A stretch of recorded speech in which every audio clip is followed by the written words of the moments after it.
Yep, side quests.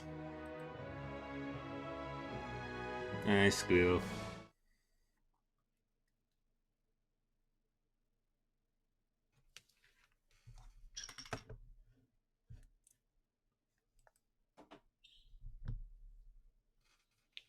Yeah, what was I doing?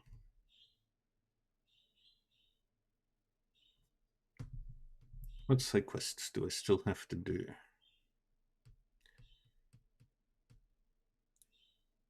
I gotta do a murder or two.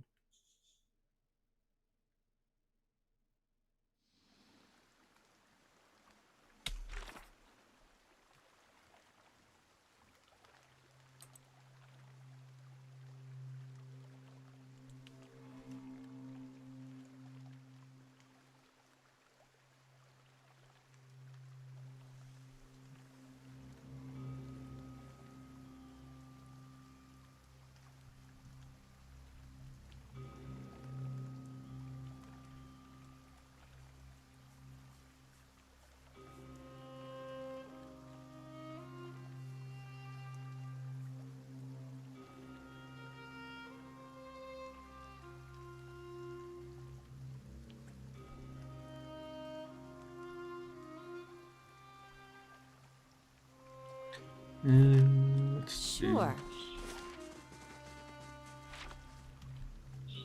Because we just did Ravius's quest. Eyes of Eternity. Yeah.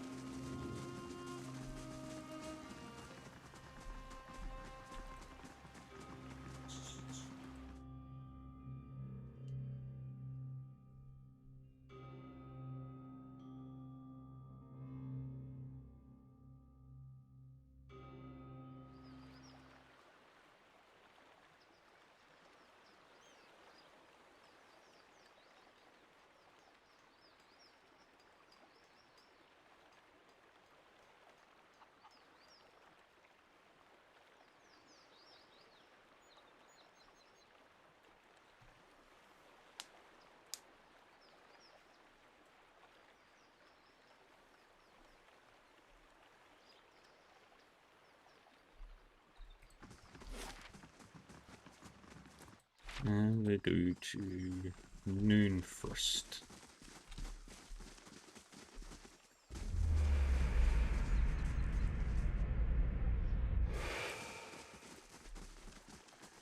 I hope our duties won't require us to linger too long.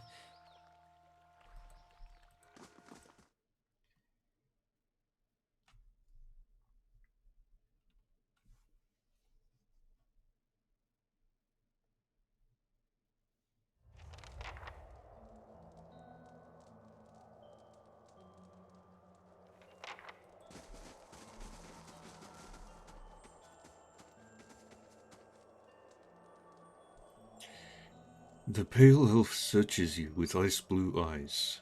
She shifts and knits her fingers together. Welcome to Noonfrost. Most of the temple is currently closed for sacred ceremonies to Rimmergand. She forces a smile and waves to the eastern doorway. The shrine is to your right. You're welcome to make your offerings to Rimmergand there, but the rest of the temple is off limits.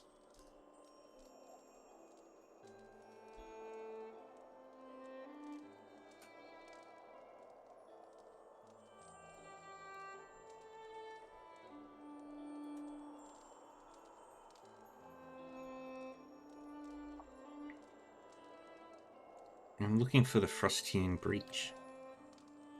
The barest flush rises in her pale cheeks.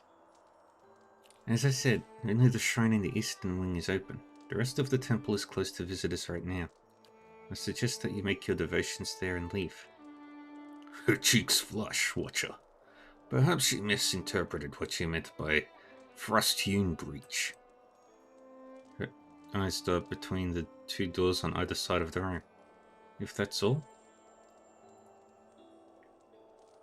Yay! Don't have a tablet to put Giga up. Oh no. Why is most of the temple closed? As I said, we're in the middle of sacred ceremonies, she enunciates carefully. They're rather complex, and we don't permit outsiders to witness them. She glances at the elves over her shoulder. Others of my clan get rather touchy about them, which is why you should visit the shrine and take your leave. That's a pity. I was hoping to learn more about these practices. The more complicated, the better, I say. What are you doing here? My clan journeyed from the White that Wends to pay homage to Rimagant here at Noonfrost. We'd learned that this place had been abandoned for several years, and we felt it our duty to tend to one of our god's oldest temples. She rolls her shoulders back. It has been a journey, but Rimagant demands endurance. No doubt he will reward us for ours. Goodbye.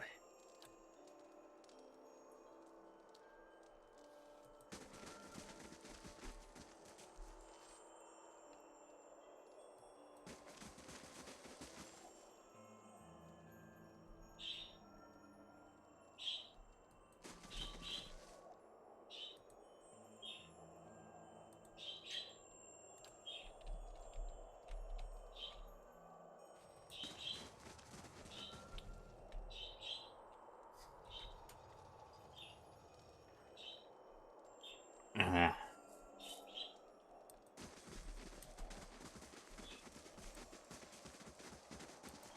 Nice and quiet. I shall do as you ask.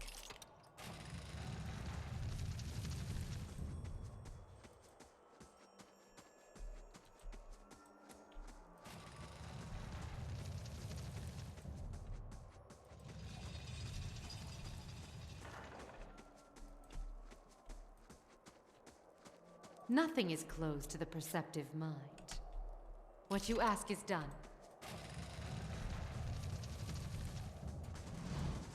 I'll take a peek. I shall do as you ask. What do we get?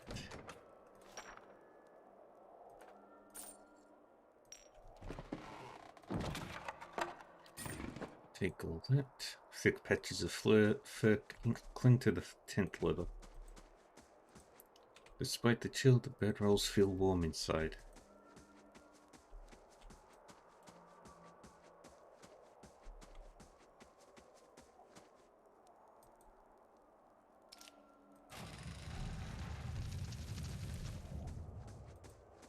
Something here calls to me.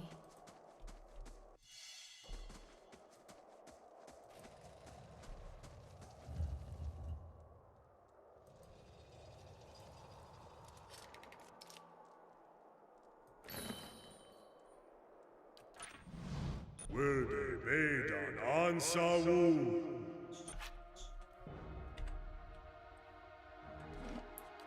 And reload all that.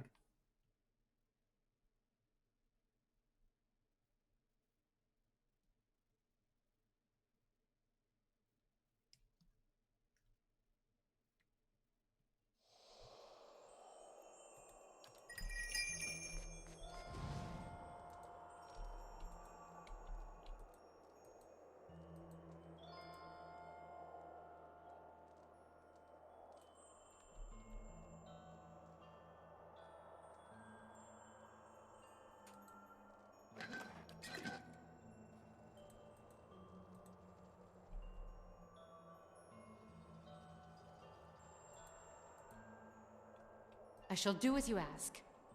What you ask is done.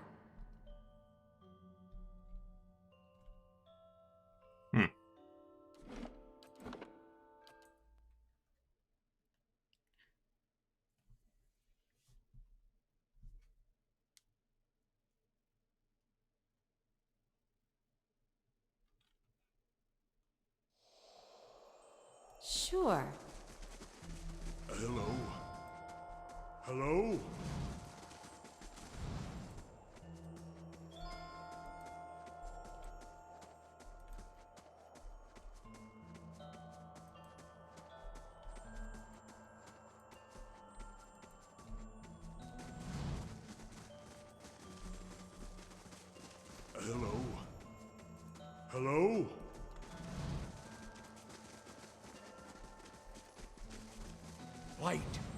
and sound. We'll keep to ourselves. Nothing is closed to the perceptive mind.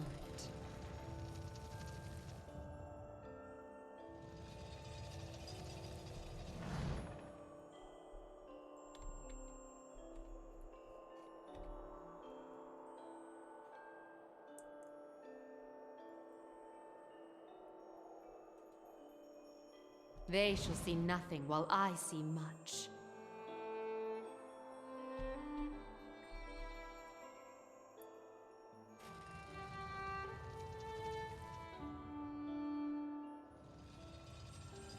And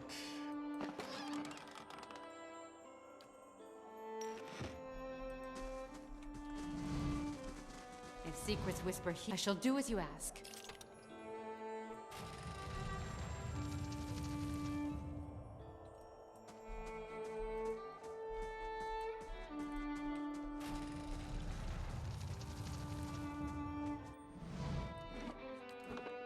nope.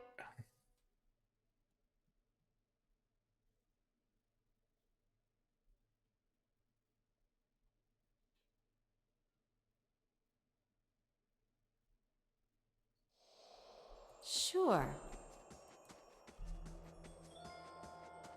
Yes? Hey there.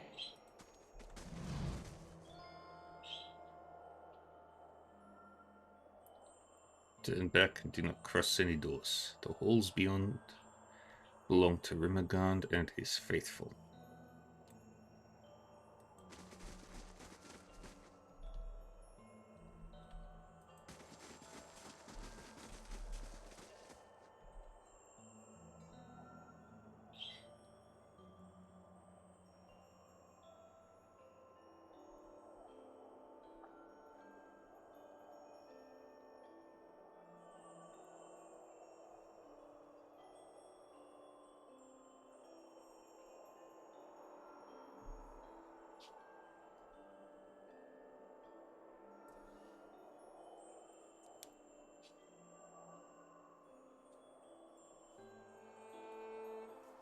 Um,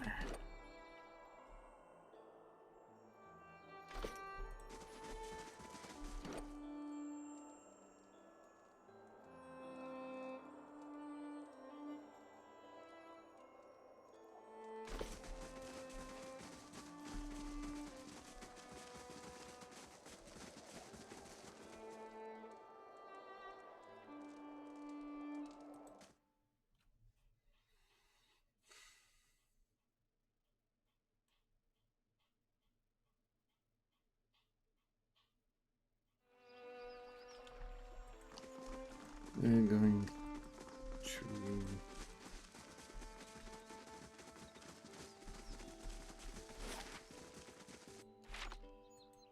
head back to Kidnua.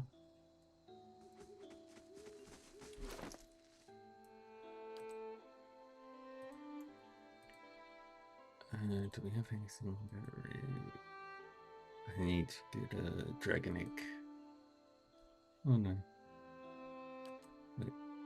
Yeah, I do have dragon.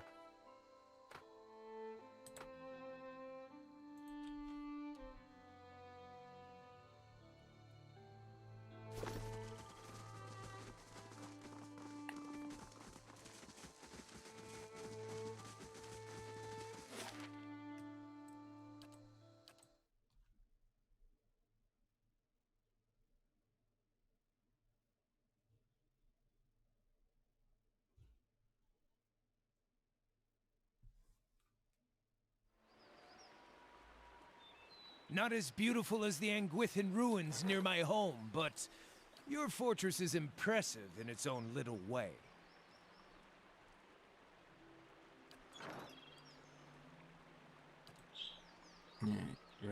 Resolve bonus.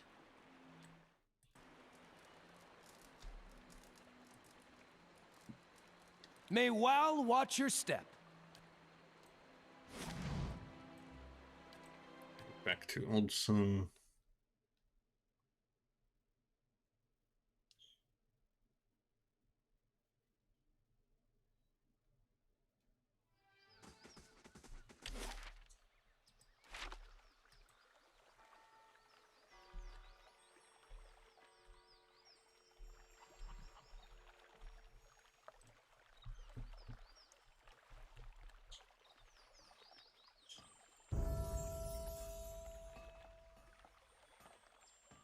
Yeah.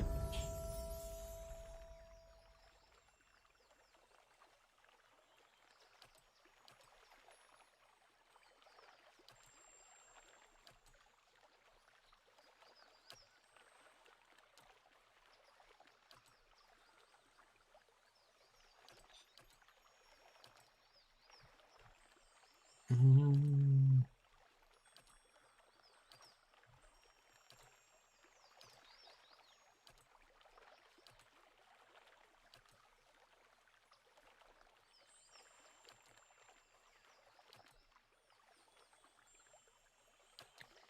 You do that.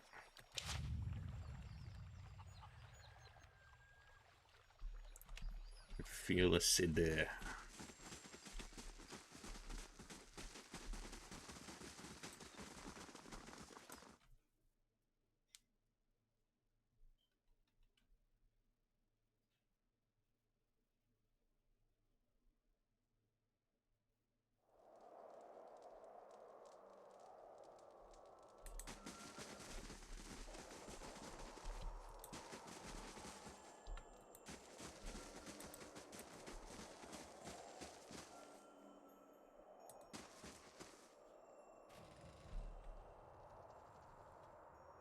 They shall see nothing while I see much.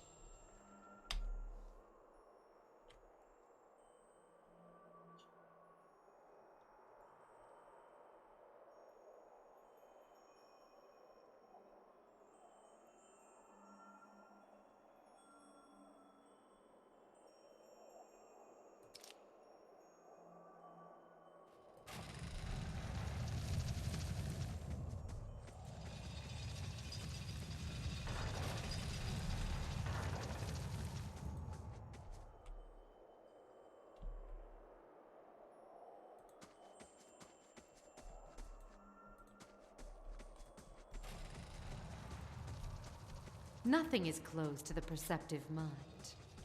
What you ask is done. Get back in there.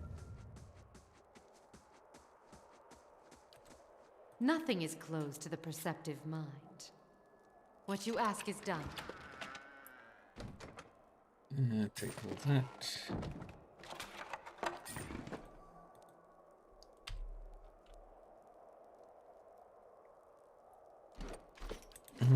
Just grab the achievement for creating some scrolls.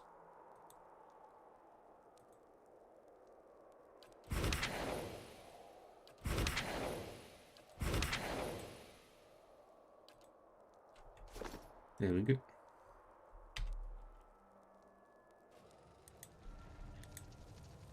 Alright, Grieving Mother.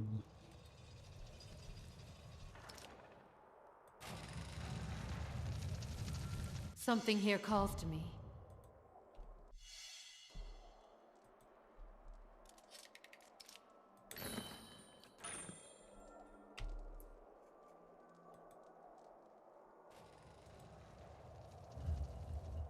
Okay.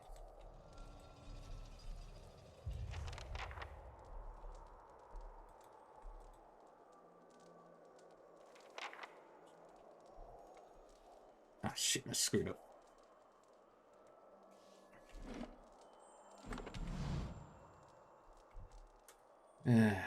Gods, it's gotten so hard to concentrate. You're not one of us. I'm gonna just reload it real quick.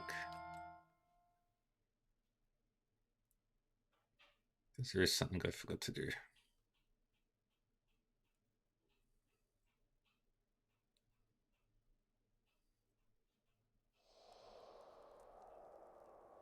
Thoughts must flow deeply indeed. Your will, Watcher.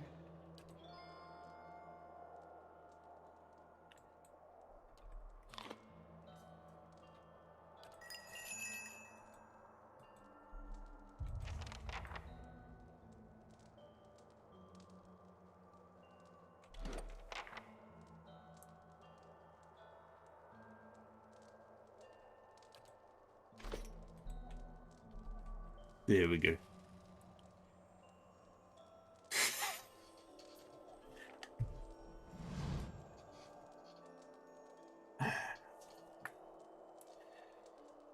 Need to keep all your beauty sleep to keep old hag squirrel at bay. Nah, I don't see that. As you near the platform, the temperature drops sharply. Something saps every last bit of warmth from the air, leaving the breath of your lungs cold as it escapes your lips. You see a doorway filled with glowing ice. Silhouetted against it is an elven man, his arms outstretched. Gods, it's gotten so hard to concentrate. You're not one of us. The others won't be fooled if they find you sneaking around. Remagan sent me to close the frost-hewn breach. His red eyes widen. You are a woman of compassion. Would you trap us here another 100 lifetimes? He shakes his head, weariness creeping back into his eyes. We can't continue like this. We've got to find a way into the White Void. The White Void? Rimergon's domain. A place where all things are mingled like snowflakes in a blizzard. It's a vortex of such chaos that even the Beast of Winter himself could not calculate the trajectory of the infinite particles of essence there. As souls are broken down over successive reincarnations, they become part of the White Void. It is a place where all things find perfect unity and freedom. The frost-hewn breach is a weak spot in the barrier between us and the White Void. Thin ice on a frozen lake.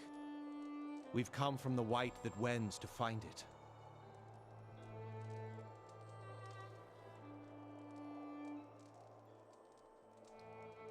You want to open the breach. So that we can die. Permanently. We've lived more lifetimes than any mortal should. We've been faithful followers of Rimergon since our earliest incarnations. He's the god of entropy. Why would he force us to be reborn again and again? But if anything could pass through the frost-hewn breach, it would enter directly into the White Void. This death is overdue for us. We just have to find a way through. Tell me about you and your people. We call ourselves Glomfellan. Most here know us as Pale Elves. We hail from the White that wends, a glacial continent at the southernmost edge of Aora. Our island cousins trade with the Pale Elves from time to time. For 12,000 years, they've inhabited those frozen wastes. Not very fond of change, I suppose. We received a watcher in our lands a season ago and paid her to tell us of the origins of our souls. We wanted to contemplate the essence that fills us and consider how Rimergond might shatter and sow us once our days are spent. We were not prepared for what we learned. I don't think the Watcher was either. She explained that every one of us had been reborn whole into the clan over centuries. Generations spanning back to the first days our people set foot on the White that wends. We had all been cut off from the mercy our God promises. That night we began awakening, experiencing fragments of our past lives, old hatreds, dead passions, tangled memories. It illuminated nothing but the realization that we're doomed to live 1,000 pointless lives, never closer to Rimergon's salvation. Our lips are pressed together, thin and bloodless. A dark expression hangs in his eyes. We want to die. We want Rimergon to scatter our souls into the ether, that their million fragments might join with the White Void. He looks at his hands and a single frostbitten finger. My magic hasn't found a way through the frost-hewn breach yet, but there must be one. You can't oppose the will of a god. He laughs, but his eyes do not. You think that because Rimergon spoke to you in a dream, you can march in here and tell us about his will, or that your elegant words will direct our faith. We've followed him, suffered by him, for almost as long as this temple has stood. Now we seek the very end he promises. Do not lecture me about my duties to my god. If Rimergon wished for your souls to enter the White Void, wouldn't he make it so? I don't pretend to understand his will, and neither should you. So we should live another 100 lifetimes of toil, in devotion to a god who will not even deign to give us a reason? He heaves a sigh, clouding the air between you. We've been faithful to Renegade all these generations, and even now it's his mercy we seek. And these centuries are but a blink of an eye to one who is eternal. He looks at the drawn, haggard faces of his people. If it's Rimagan's will, we'll go back to the light that wins. Perhaps one day he'll reward our endurance. They turn to leave, shuffling through Noonfrost's ice-slick halls.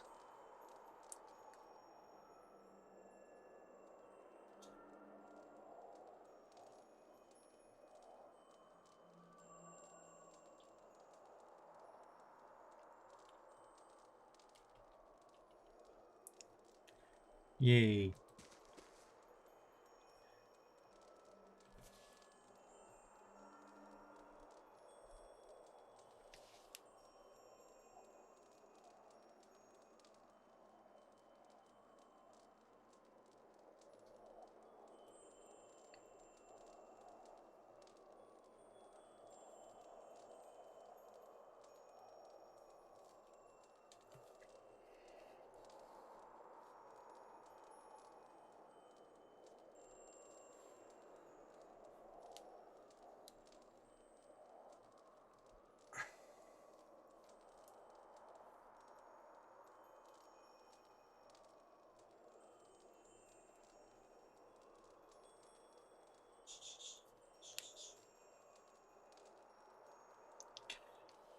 A pedestal of black ice rises from the floor. Long, finger-like ice crystals, hard and clear as diamond, surround and pierce the altar. A hole is being gouged out of the middle of the altar. Though it can't be more than a few inches deep, it sucks at the air around you. Unplug the hole. The shard fits perfectly. As it settles into place, the cold air around the altar dissipates. Similarly, the portal before you seems to thicken and the mysterious seepage tapers off.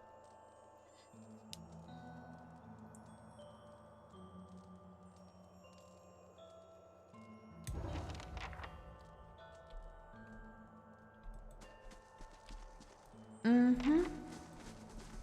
Laying Hey. low. Let's check.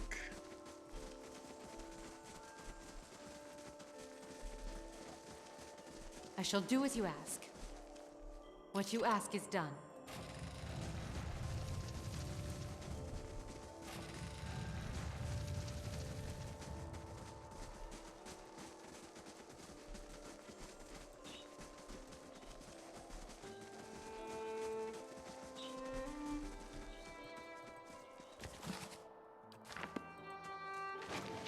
Take it all. Nothing is closed to the... I shall do as you ask. What you ask is done.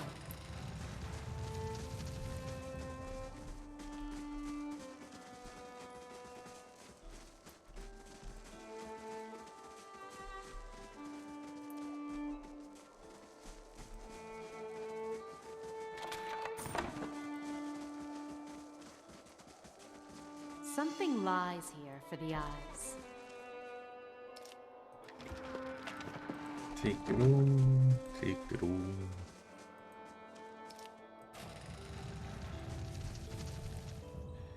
The young Olam scrambles on the stone floor, pressing her back against the wall and baring her teeth at you. Her fur is patchy and matted. As you step into the room, she squints and turns her large ears toward you. A heavy sigh escapes her tiny body. Beasts take me. My eyes mistook you for one of them. Please get me out of here. What happened to you? When Noonfrost began freezing the lake, my sister Laha sent me to seek out the cause. She scowls at the dingy room. The pale elf Estremon seized me before I could report back. These pale elves are behind it. They showed up in Twin Elms not long ago, saying they wanted to see the upkeep of Noonfrost. I don't know how. They opened the frost-hewn breach at the back of the temple. Sucks warmth and light straight into the frozen god's barren domain. She shivers.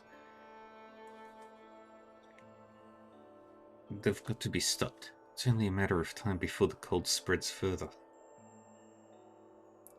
Make a run for it. Go. She turns toward the hall, her large ears angled forward. as fast as my feet can carry me. She scrambles for the exit on emaciated arms and legs. At the door, she glances back at you. Thank you, Estremor, and be careful. She melts into the shadows.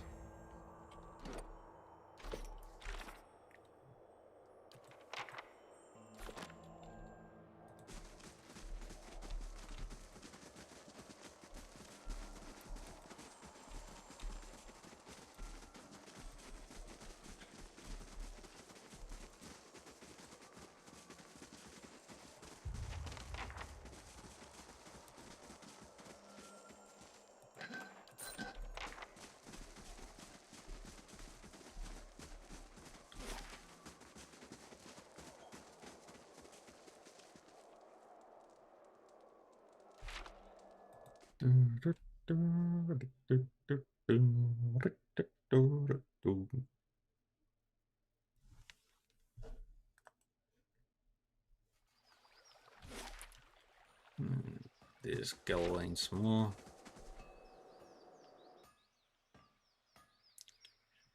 The Orlan stands under the open sky, taking deep breaths of fresh air. Feels like I've been reborn. She thumps you on the shoulder. Come by the moor sometime. The rest of the Fangs will want to meet the cunning Estremor who freed me.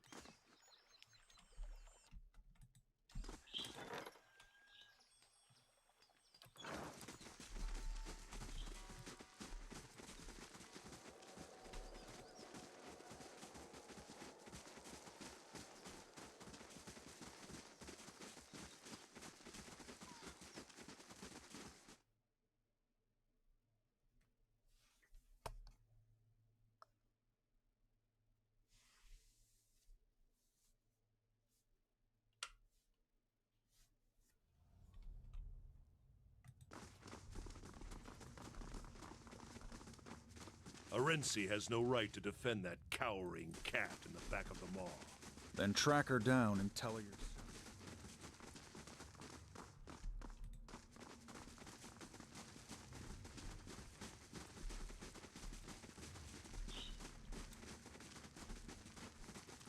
There's Laha. What brings you here? An Orlan woman stands ankle deep in the sand, sharpening a spearhead. Another wanderer from the frozen lands? She points to Flint's spearhead at you. Bethel may be wide-eyed and soft-headed, but I am not so easily fooled by you, Estremon. I've got my eye on you. I found Alwa. Her breath catches her in her throat. Your own eyes have seen her. I freed her from Noonfrost. She's just enjoying the fresh air before she returns. She releases a gasp of relief. You've accomplished a great service, for the Fangs and for me. Lahaha takes another deep breath. I was wrong about you, Estremor. I did not see you truly. Please accept a gift worthy of your honor and skill.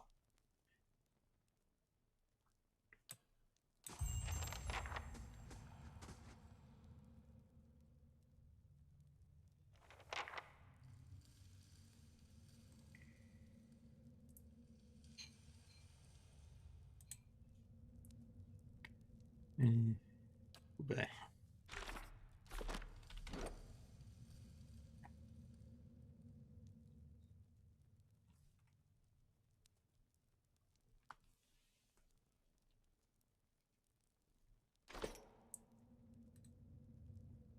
Alwa waves at you, broad smile on her thin mouth. Her fur is sleek and glossy now, and there's a mischievous twinkle in her eye. Good to see you again. How are you? All and well, thanks to you. Not that Laha's given me a chance to rest. She eyes another Orlan woman. My sister makes me earn my keep around here. You spent long enough stuck in that frozen cell, didn't you? Your limbs need exercise now. Teach me what you know. She laughs. As long as you can keep up. Blooded hunter.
Okay.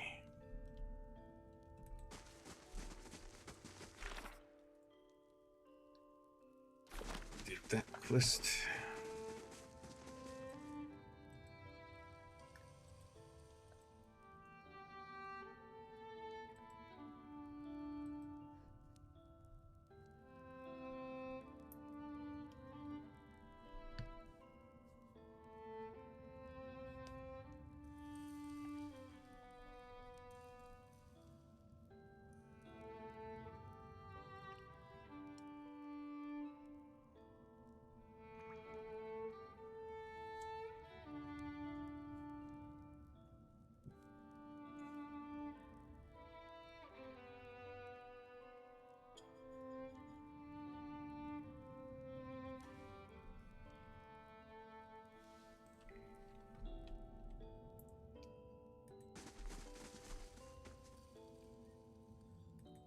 Come to see the great Oernos, Estremor?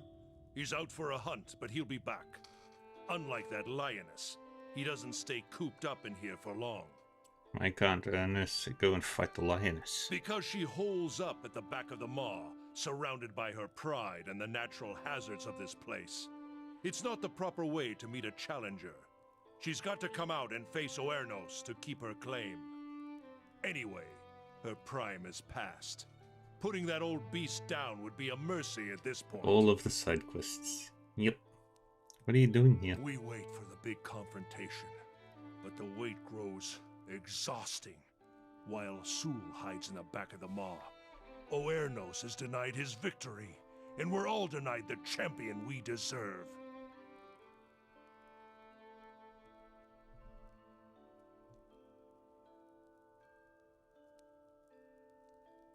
I could take care of Sul.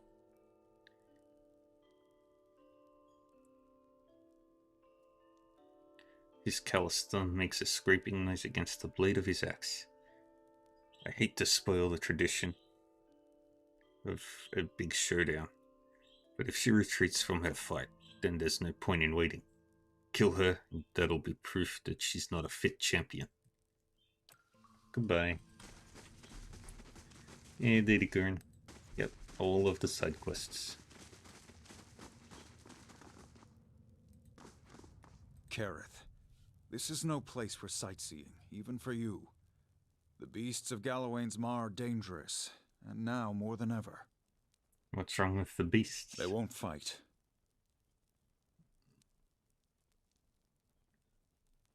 And it's Galawain's will that they battle. This is truth. The Maw has always been home to one great predator. Every so often, a challenger comes along and the two battle for territory. But Sul remains in her den, and Oernos can't confront her there. Now two mighty predators and their king and their kin hunt from the same stock. It's thin in the herds, and it's thin in patience around here too. He resumes his pacing, and this waiting. It's not the deliberate, watchful waiting of a hunter lying in ambush. It's stagnation, tedium, hoping for something to happen. You don't like Galawain. Yeah. He clenches his hands into fists, but I'm powerless to act. One half of the fangs will cry favoritism if I try to drag the lioness out myself. I received a vision from Galawain about these beasts. His tired eyes go wide. From the clever hound himself, he looks you up and down. If you truly have Galawain's blessing, I won't stand in your way. But I can believe he sees a cunning champion in you. He gives you a heavy iron key. We don't normally permit outsiders to venture into the Maw, but you understand that you do so at your own risk, and Sul's lions are likely to attack intruders on sight. Still, perhaps you can coax her into fighting the bear. Do whatever you can to end this stalemate. Goodbye. I'll see what I can find.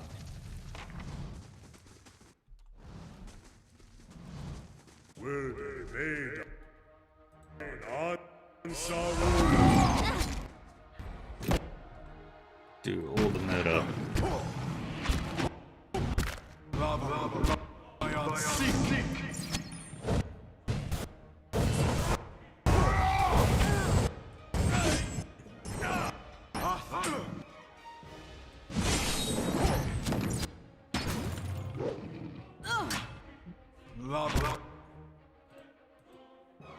Take out the Lion Clansman.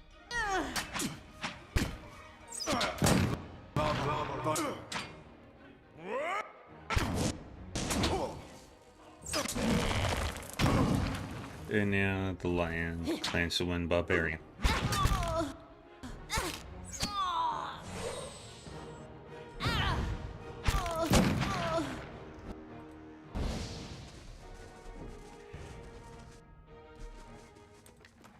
And there is worse than Galloway though.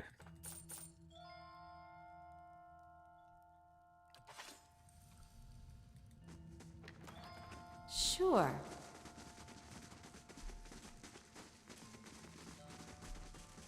Something here calls to me.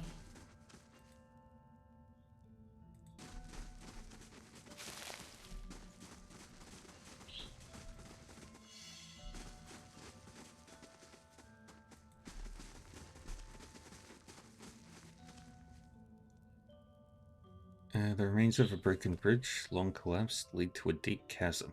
The other side of the bridge pierces through the mist at the far end of the chasm, hanging precariously over the steep fall. Broken stones of the bridge, weathered after centuries of disrepair, are scattered along the edge and side of the chasm. A thin mist rises from below.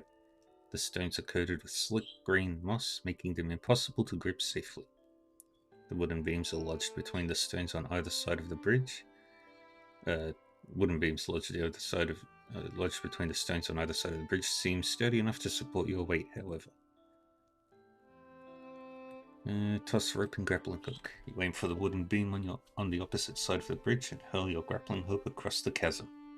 It strikes the bridge with a solid thunk. The hook snags firmly, digging into the wood as you pull. The rope tightens, taut and secure. You tie the free end of the rope to the wooden beam next to you. The remains of a broken bridge, blah blah blah. I don't.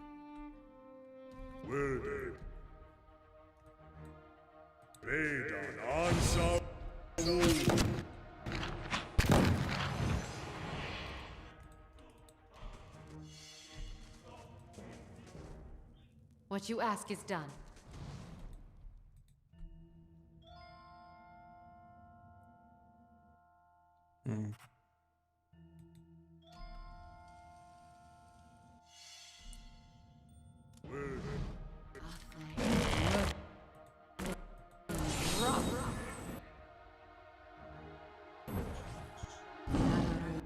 Beyond seek.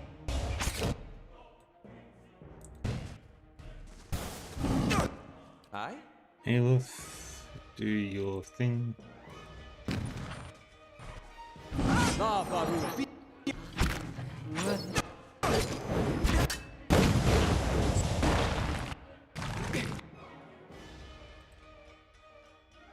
And don't.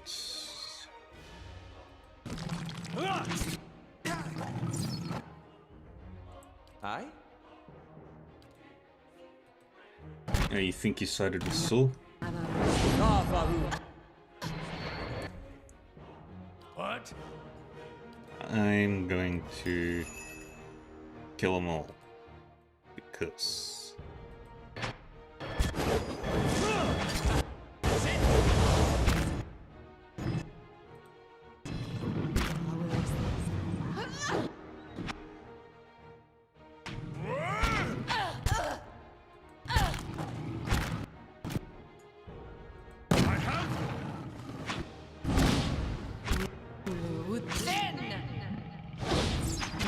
That looked like it hurt.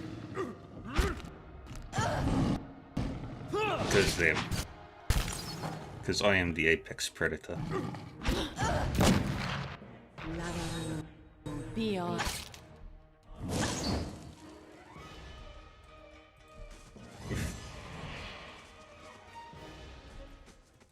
If they were strong, they would have survived. Sure.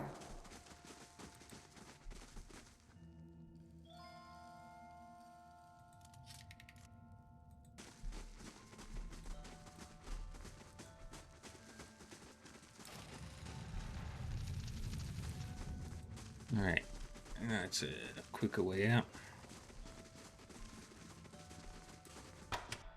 Oops.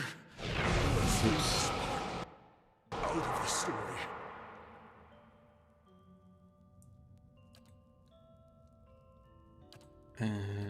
Beasts.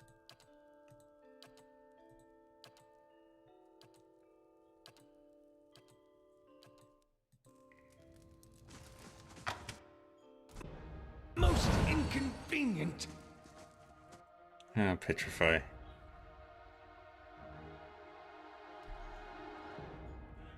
I'm not wasting a spell slot.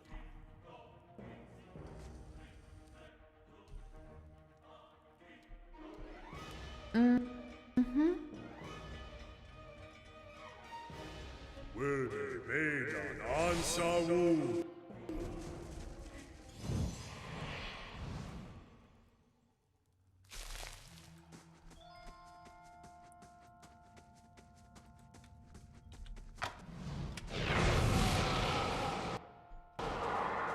Yeah, that's nothing. I'll see what I can find.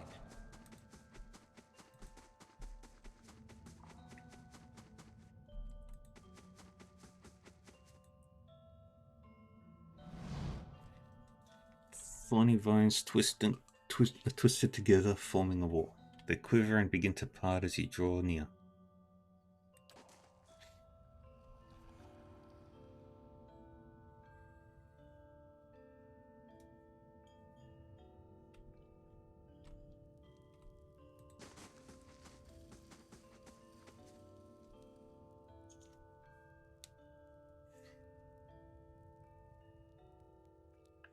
An elven woman intercepts you as you advance into the lair.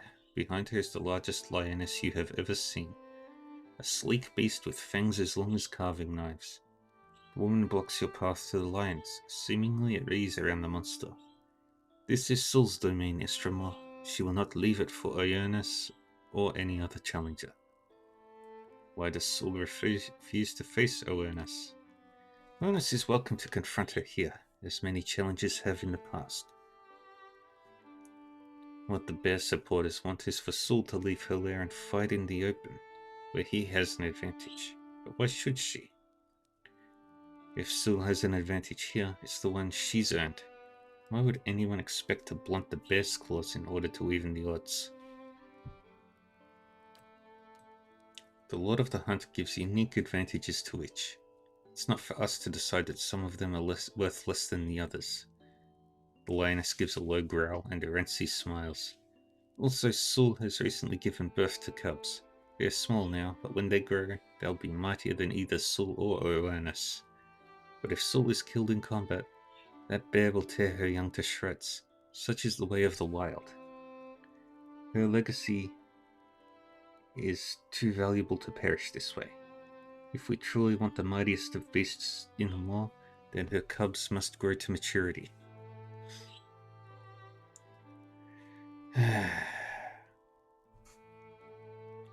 I'll deal with Oannes. Good. That bear isn't nearly as strong as Einden and his followers think. If someone were to prove just how easily that bear can be killed, they would cure everyone of their delusions about it.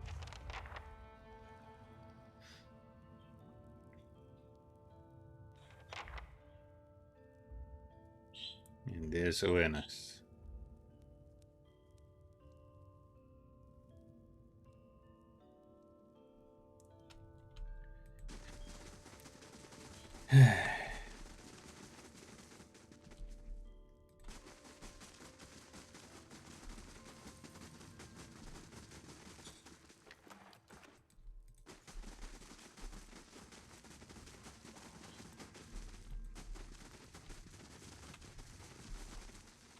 Yeah?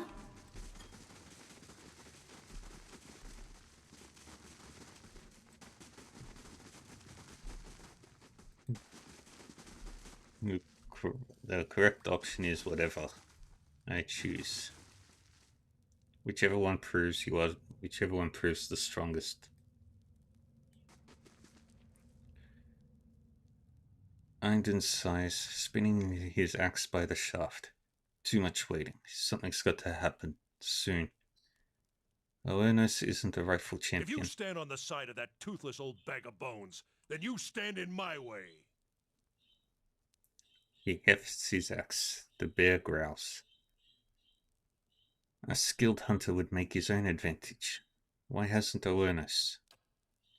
Eindon scratches his unruly beard. You claim truth. In my eagerness to see a new champion, my eyes missed what yours have seen. He nods and sighs. If awareness is the true champion, he'll triumph despite his disadvantages, just like Sul always has. I'll leave awareness to his own fate then.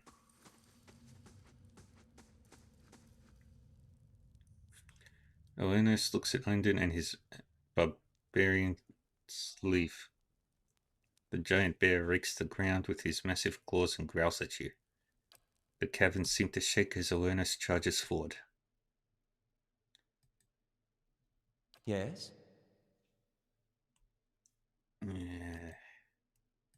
Lavaru beyond seek!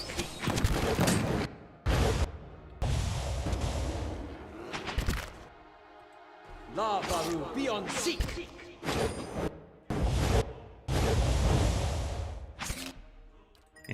Galawain is not Hylia.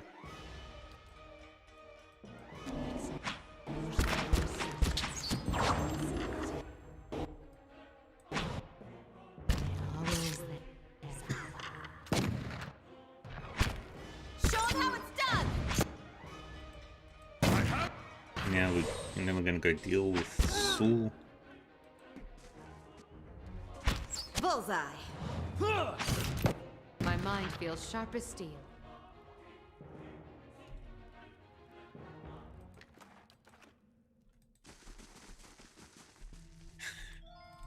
Well, yeah, they all suck. Except for Whale. Whale's cool. And Barath. Barath's also cool.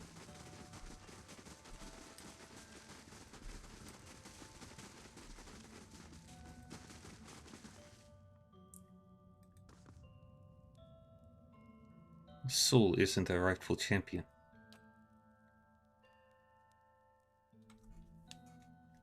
Her hand strays to a hatchet at her side. You would side with the bear too. Choose your next words with care. Perhaps Sul hides behind the perils of the maw because she's forgotten how to navigate them. I hadn't thought of it that way. She looks at the lioness sadly. Such a magnificent animal. I thought that protecting her served Galawain's will. But you're right. All are eventually both hunter and hunted in his sight. We'll go. If Sul truly is the worthiest, she doesn't need our help.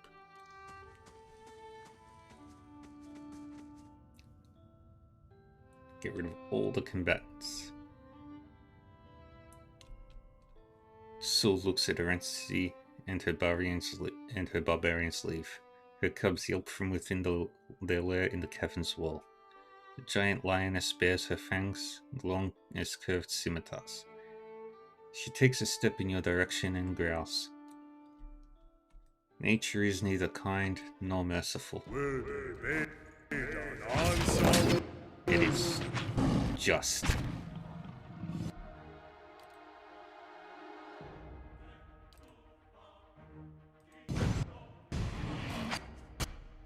Unless you're a dolphin, in which case you're just cruel.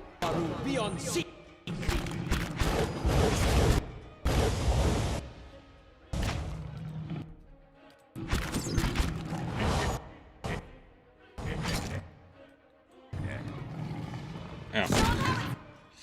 I got dominate on Sul.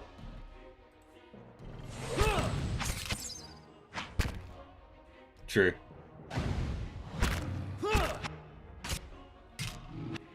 And that's how it's done.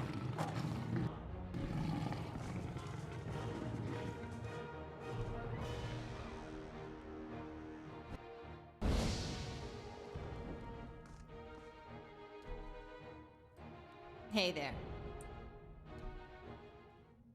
And combat is over. Sure. As you walk forward, the vines shift and their thorns retract, providing you with a clear and safe pathway through. You emerge unscathed on the other side.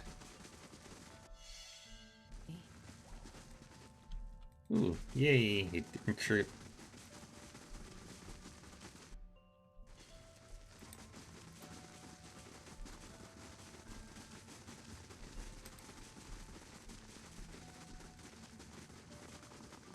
Still looking around? Watch your step. Tempers run hot around here, and not just among the animals. I've dealt with the situation between Sul and Oannes.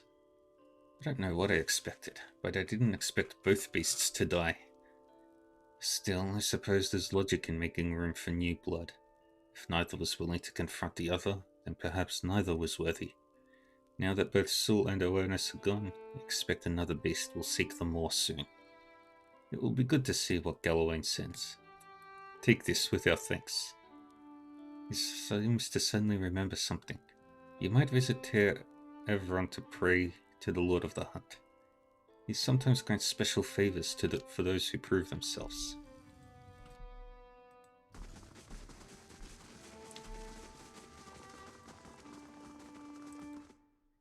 Yippee!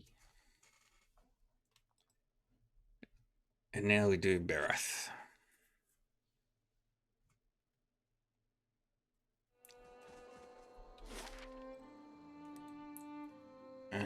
Which is...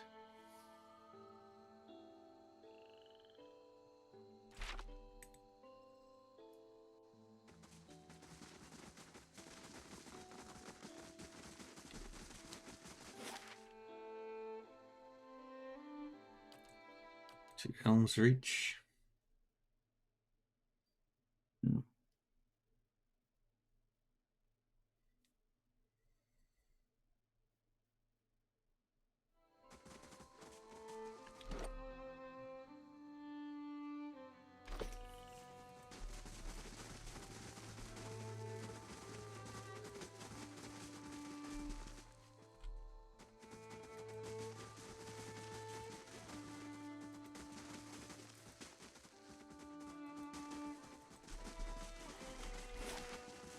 To the Golden Grove.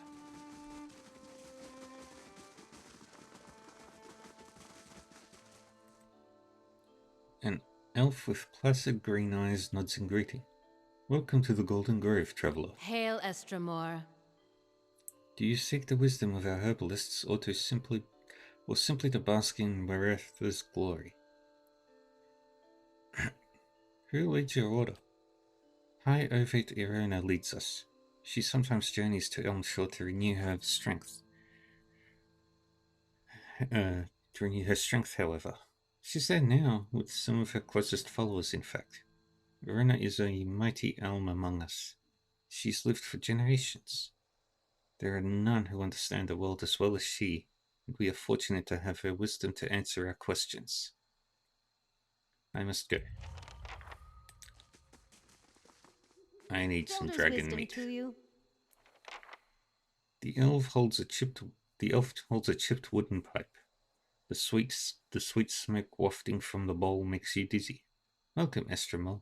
I've got herbs and potions for sale. Looking for something to ease your travels? Or something to make them more interesting? When she grins, you see her teeth and gums are stained brown. Whiteleaf. Nice way to spend an afternoon. And the following night, and most of the next day.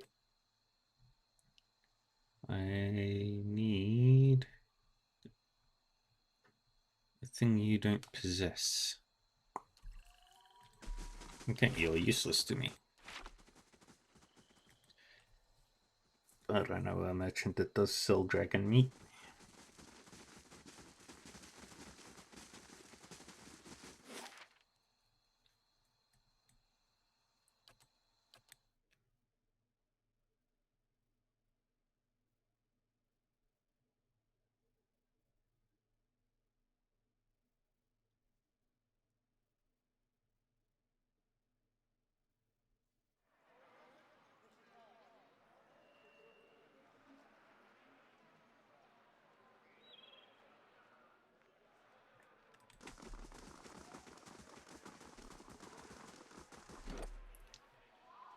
The Fangs, I have a pretty good reputation with them.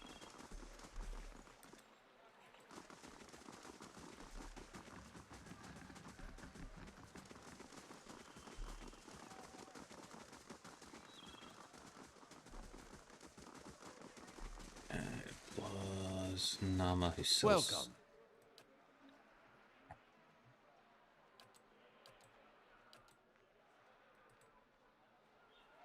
Buy all the dragon meats.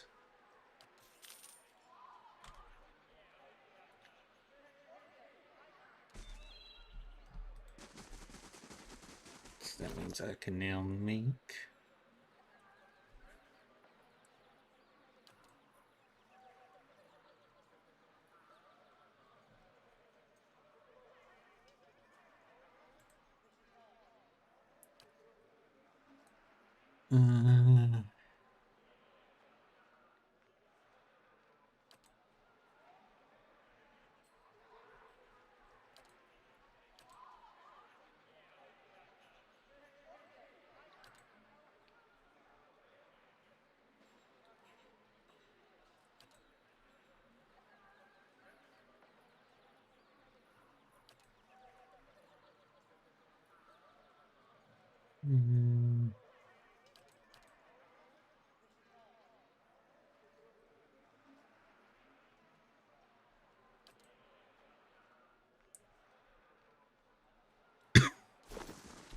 Hey there. Alright. Let's make some dragon meat dish.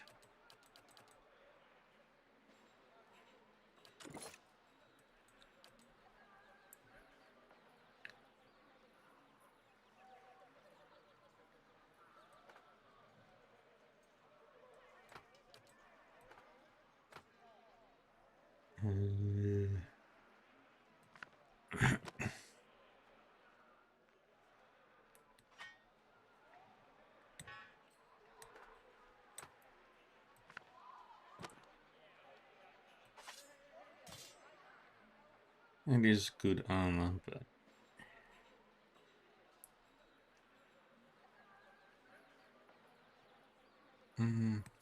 yeah, put that away.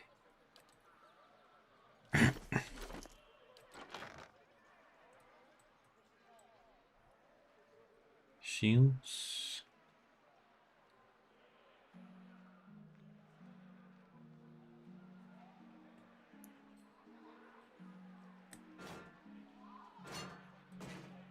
Can have that.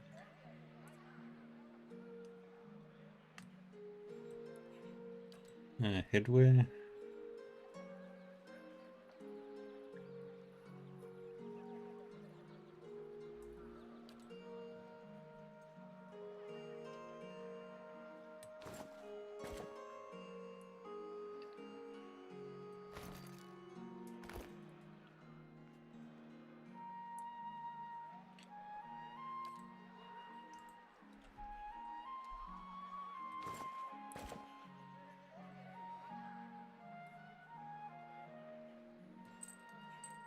For that.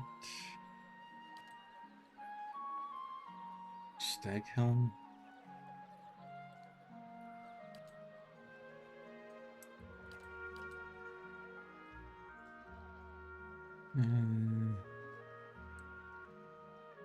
Boots.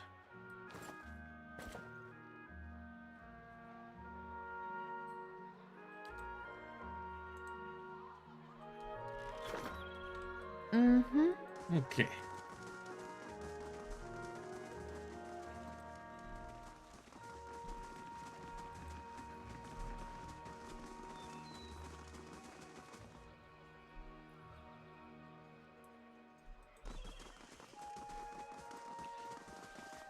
Let's stretch.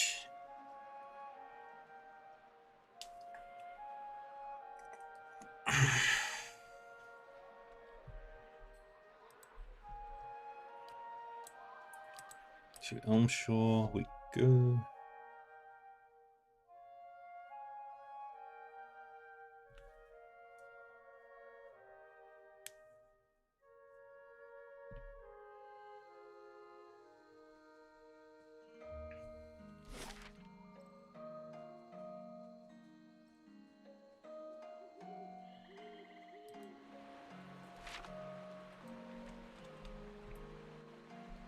Go over there.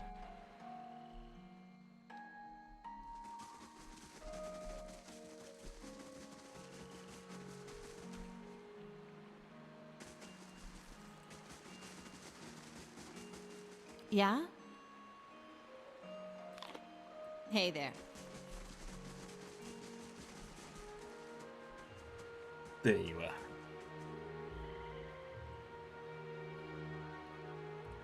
An elf stands on a dais in the middle of a clearing. The ground is blanketed with leaves in various shades of russet and gold. Her eyes are closed and her arms folded in front of her. A curtain of autumnal yellow hair hangs in front of her face. As you draw near, she lifts her chin and looks at you with shifting hazel eyes. Greetings, Estremor. You are among the Ovates of the Golden Grove. Barath has sent me to end your life. It has continued for too long. And turned your turbulent passions against me, no doubt. What is a god that his voice should carry so far? And what are you that you should so eagerly obey? The gods only have dominion over what we seed, and you would cede matters of life and death to them. Is that or trust your neighbors? If you had my neighbors, you might think twice about that. Are you any different? You've extended your life beyond its natural span. Through work and wisdom. The greater the tree, the more fruit it may yield. She nods at the ovates gathered in the clearing. They are vines climbing an ancient elm into the sunlight. My growth sustains them. Should our harmony fall prey to a god's jealousy? And where exactly would she lead them? She's blind to the limits of even her own wisdom. Your growth stunts theirs. They learn nothing apart from you. If this is what you demand of the other ovates, you're no different from the Ethic Null, or the gods. A storm of protest brews behind her color-shifting eyes. She says nothing for several seconds, but you see the fury slowly drain from her face as her eyes fade to the brown of dead leaves. Finally, Erona lowers her head. Your words carry truth and shame. It was never my desire to diminish my followers, but I can see where perhaps my roots left no room for them to grow. Very well. If my season has ended, then let me pass with it. As she closes her eyes, the warmth and color drain from her body. Her breathing slows, her ashen skin stiffening with a dull patina. And when the last sigh that leaves her lungs,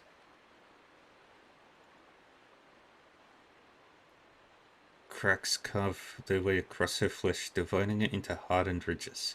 Within seconds, Erona has petrified, her bark-encrusted face turned toward the ovates below the dais.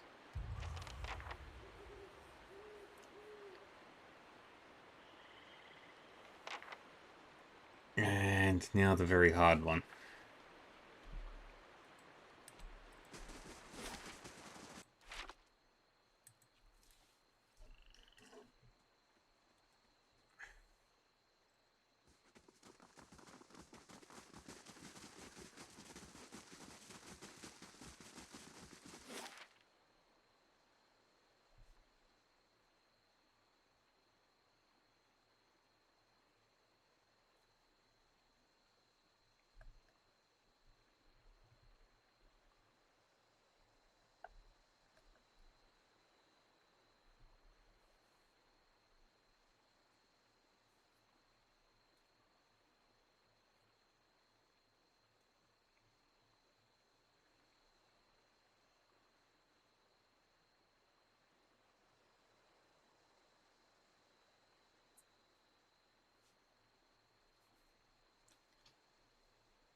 Okay.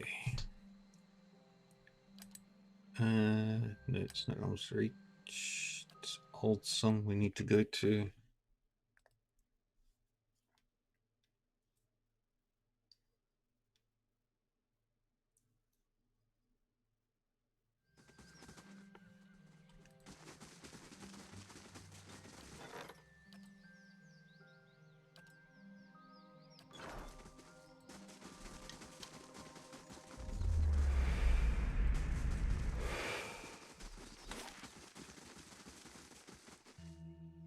No, that's the wrong place.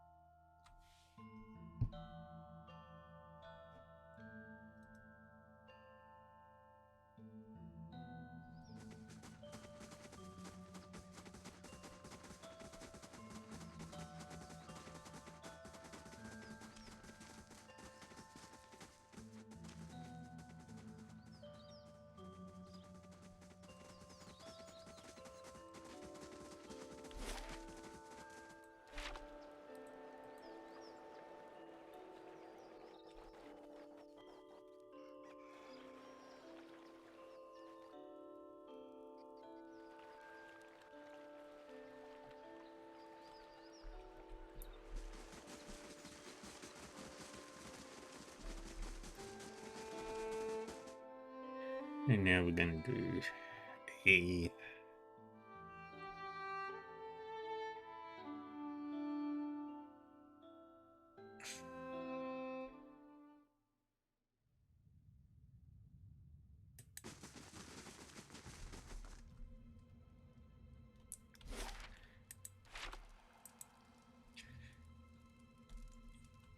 very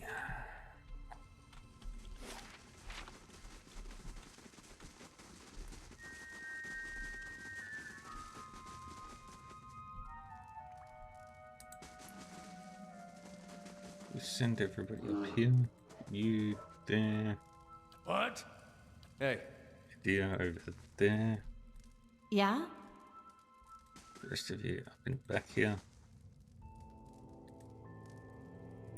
The dwarf wears crimson robes that are stained and streaked with dark patches. His face is smooth but lacking youthful elasticity. It's as if the lines and wrinkles have been formed and erased many times over. He watches you with eyes like two black pits as he wipes his hatchet on his robes.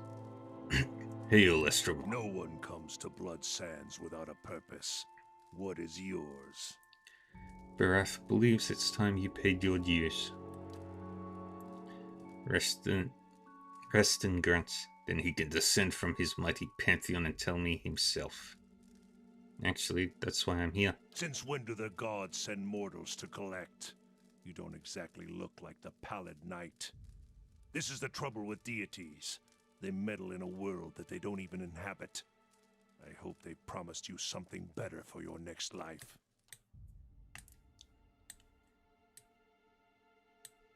All of you focus on the Archdruid. hey.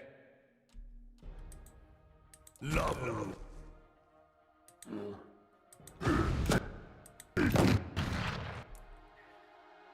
And Idia is butchering them.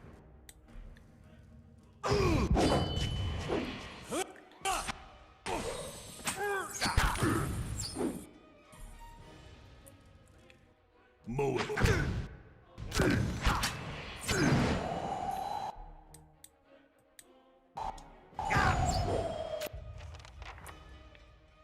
All right.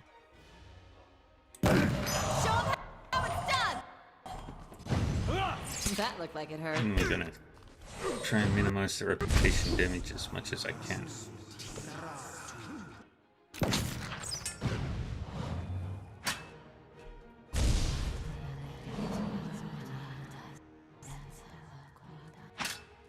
Show them how it's done!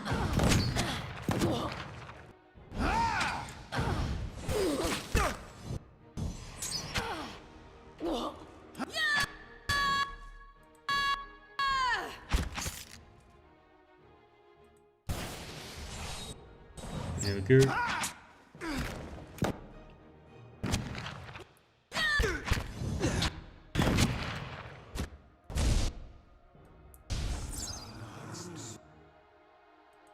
Now just beat the shit out of this guy.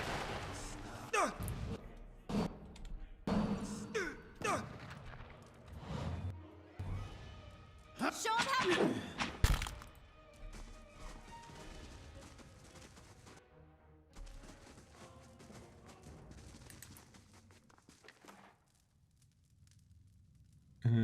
Purgatory.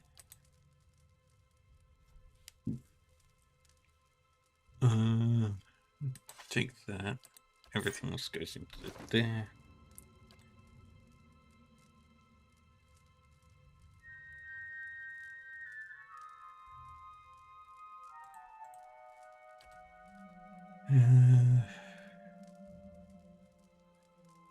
Purgatory has a heal.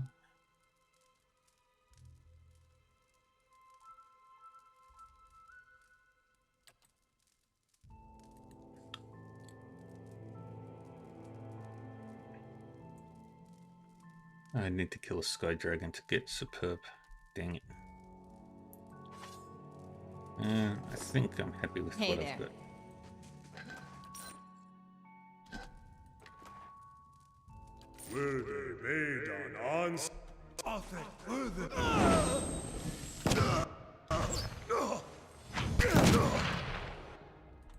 Sure. That one stopped existing.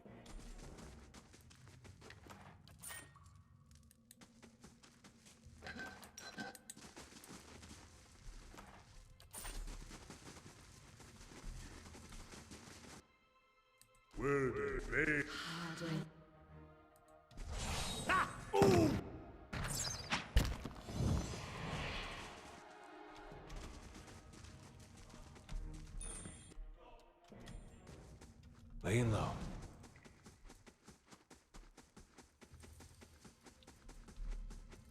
Go this way. I'll teach you a lesson.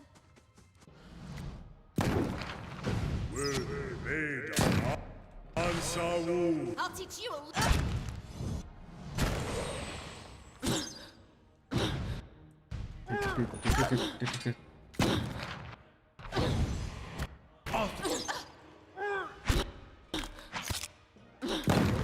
I'll teach you a lesson.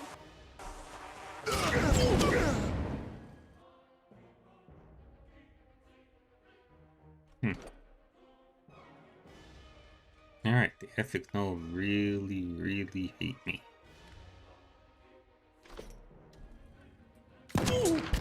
Lover beyond sea.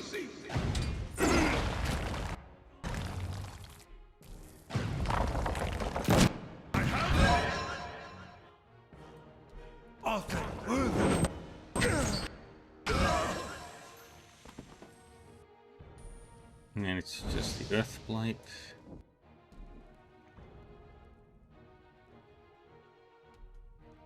Show him how it's done.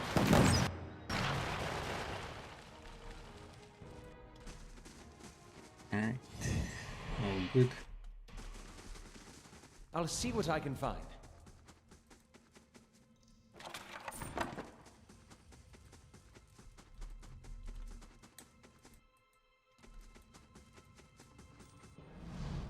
Lover.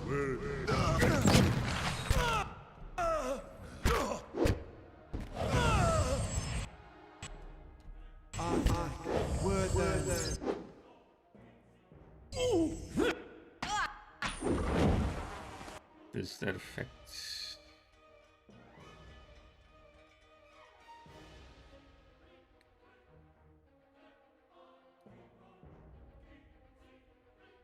Yep.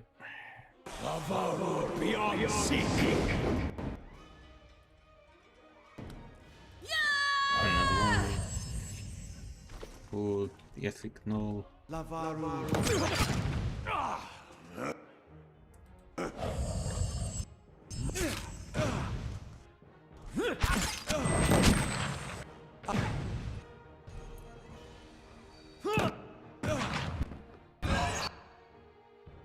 Right now, everybody focus on him.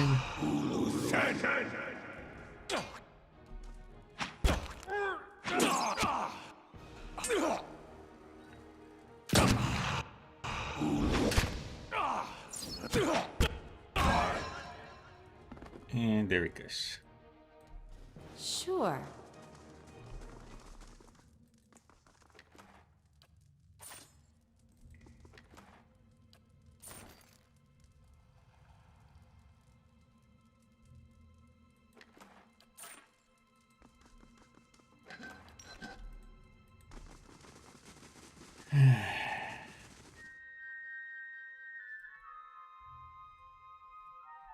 Right now, I've got to turn in all those quests to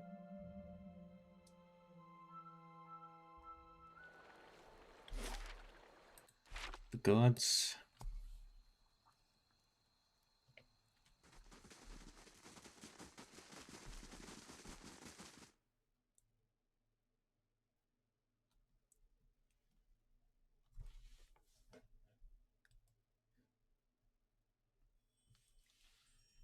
Alright, where's Galawain? Pray to Galawain. Held back. Something leaps from the bushes nearby. You find yourself pinned on your back and staring into the amber eyes of a massive hound. The beast looks at you. Gleaming fangs protrude from the sides of its mouth. Its nose twitches as it inhales your scent, staring at your shoulder and proceeding down the length of your arm. You follow its nose to your hand, which is covered in blood. A tongue as red and meaty as a steak lolls out of its mouth and swipes your bloody hand. Its lips curl into what looks like a smile. The beast looks back at you, and as it fixes you with its glowing eyes, its muzzle retreats into a long bearded face, and its pointed ears lengthen, dropping to the sides of its head. What was a massive hound becomes a giant of a man, his broad, muscled shoulders draped with furs. He holds a flint knife to your neck and grunts, revealing a row of long, pointed teeth. You have slain 2 mighty hunters. Blood flows in the maw, yet no victor emerges. Why have you denied me my champion? If both beasts were so weak, then neither was worthy. Worthiness is proven in conflict. Might grappling with might. Flesh tears, bones break, and the ones that mend are stronger still. Blood mixes, and the worthier substance rises to the top. And you have proven worthy. He lets out a howl that rings through the air. He lowers his head, puffs of steam rising from his panting mouth. Twigs crunch and branches snap. The ground shivers under the weight of pacing, prowling footsteps. A dozen beasts, bears, wolves, and long-fanged cats stalk out of the undergrowth, their matching amber eyes fast on you. Some of them look real soft. I bet I could tame 1 or 2. As the beasts encircle you, their master rises to his feet. Even the largest of the bears can only reach his browned and muscle-knotted shoulders. You stand, mindful of the ring of predators surrounding you. You sought and won the favor of Galawain. What new prey do you now pursue? I hunt Theos. To track a quarry, you must understand its movements. And Theos follows the path of a more powerful master. A warm breeze carries the smell of smoke and gunpowder. Sparks ignite and float in the draft, catching in the leaves over Galawain's head. A sudden blast of heat scalds your face, and even as you turn away, a flash of light sears your vision through your eyelids.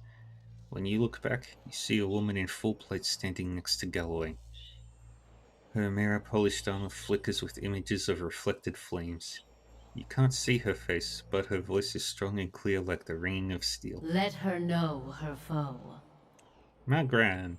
Theos has trapped thousands of souls in sun and shadow like rabbits in a snare. Now, he goes there to retrieve the kill for his master Woodiga. One of the bears paws at the ground in irritation, its hackles rising. She will feast on them, suck their marrow, grow strong on their essence. Why would Theos help Whitaker? Because he is her hound. He has always done her bidding. His eyes dart to another figure standing just behind Magrin. Woodica stands for an old order. So does Theos. A golem made of blackened, pitted iron steps out of Magrin's shadow. Its movements are slow yet precise, each footfall accompanied by the groaning and grinding of metal. The steady orange glow of furnace coals emanates from its eye sockets. They both fear change, and the Deerwood has changed much recently. People find answers not in the gods, but in animancy, the product of their own labors. And why not? When they have learned that even a god can be killed. She says that like it wasn't her followers that unleashed the Godhammer. Animancy doesn't seem to trouble you. The three gods seem to look at one another. One of the wolves sits and scratches its neck with quick strokes of its hind leg. The clash of ideas, the search for answers and meaning. These are other hunts. Yeah. They would supplant you. How can you accept this so easily? This is the destiny of Kith, to struggle and transform, even through animancy. And to improve. Steady labor and earnest industry elevate Kith above Wilder and Beast. It is also useful that they should learn to improve their souls, whether through struggle, transformation, or labor. On this, at least, we have no disagreement. Yay. See? They're not all bad. We just want people to be better.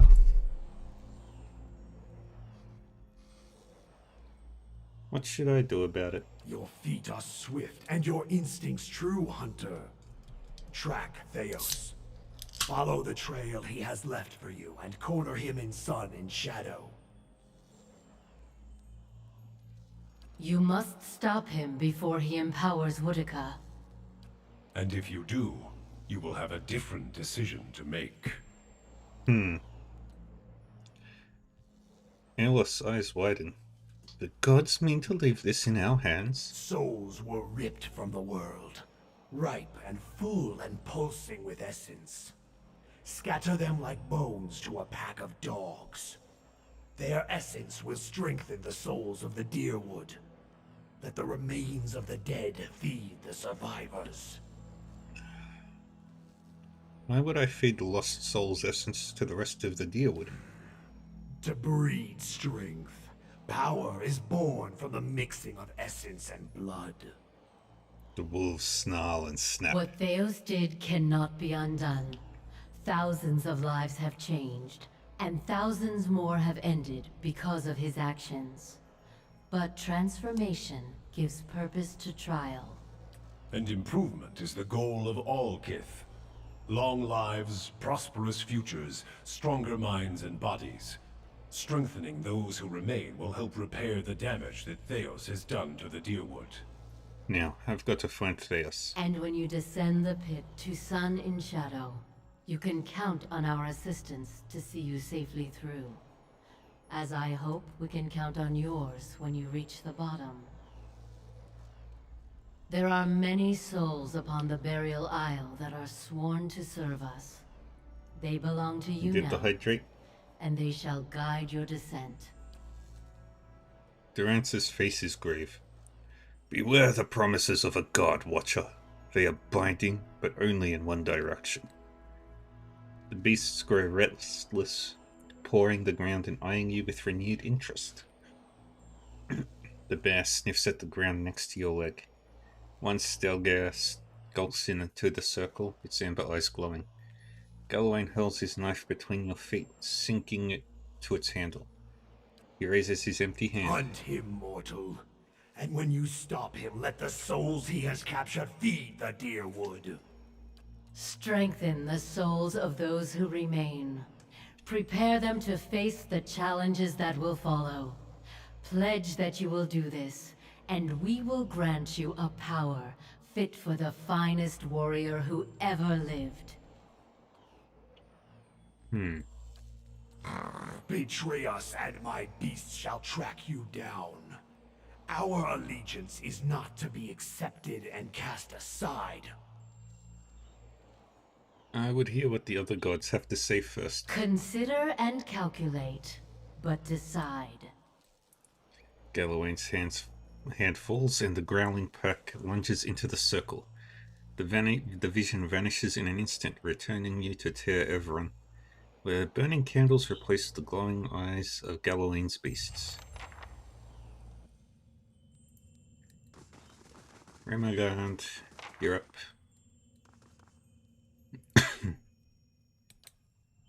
Oops. Pray again, and the vision of the white plain emerges. The driving wind returns in a chaos of whirling snow. Something moves at the center of the blizzard, plodding but relentless. As the snowstorm gets closer, you see an aurochs, as colossal and slow as a glacier.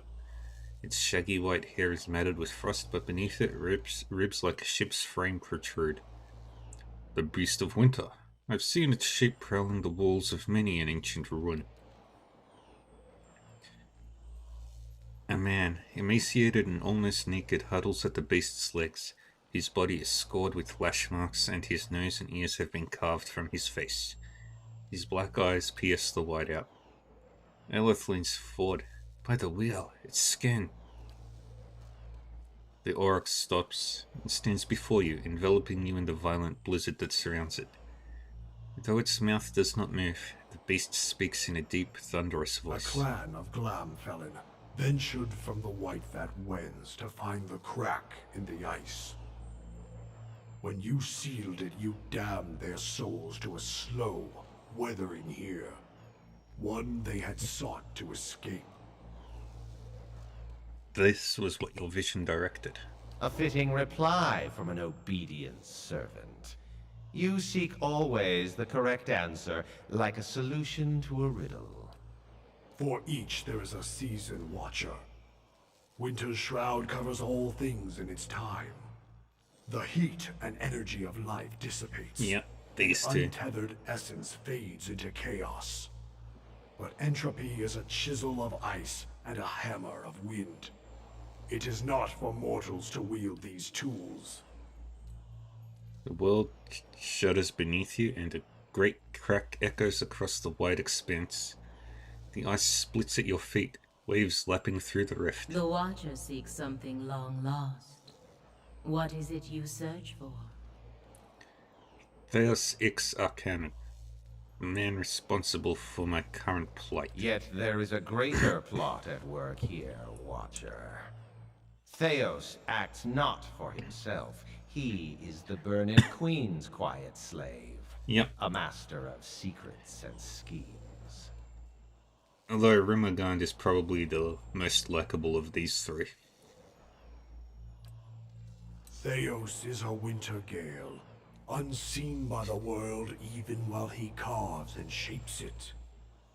Woedica directs him, sending him to wipe her enemies from Eora. And animancy as well. He would see those secrets lost, the knowledge forgotten. And he would see his mistress grow fat on the essence of thousands. For her, he has harvested the unborn souls of the Deerwood.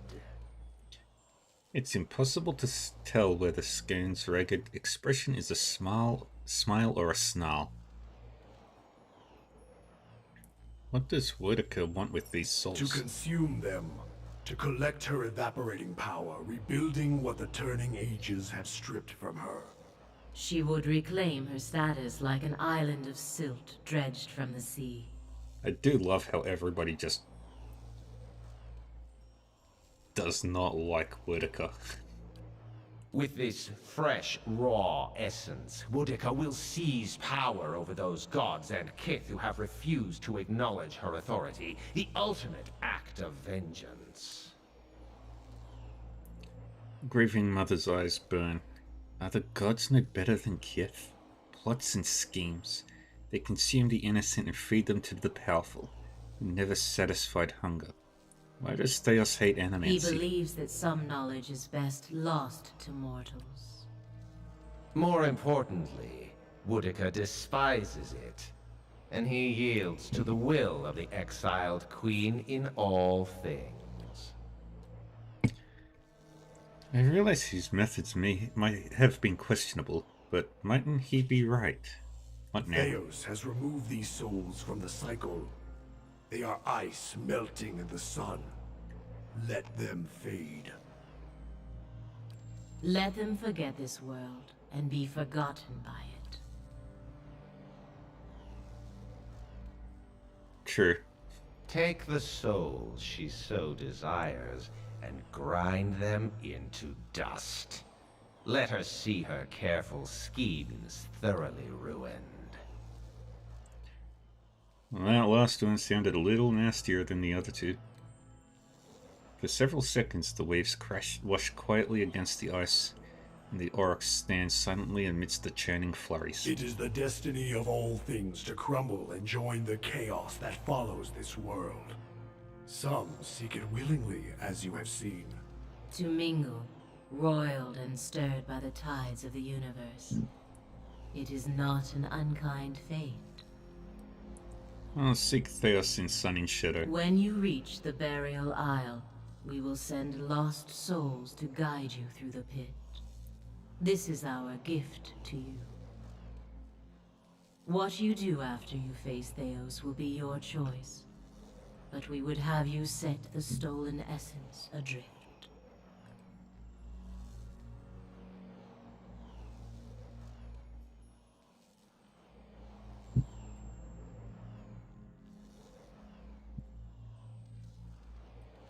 And whether you would heed us or no, understand that our end comes to all things eventually. Help us achieve it, and we shall reward you now with a power to rival Theos's. But do not choose lightly. We forget nothing, least of all a betrayal. I would hear what the other gods have to say first. Do not wait forever. We wait, but Theos does not. Remagan continues toward you, swallowing you in a blinding, deafening snowstorm. You experience a dizzying, exhilarating disorientation, oblivious to the landscape around you, and even the reality of your own body. You hear a noise that could be the shrieking winds, or Skane's screeching cackle, and then it recedes with everything else. Remagan reappears in the distance, trudging away from you, and the whiteout follows him. As the vision of snow fades, it leaves in its wake the flagstones of Ter Everon.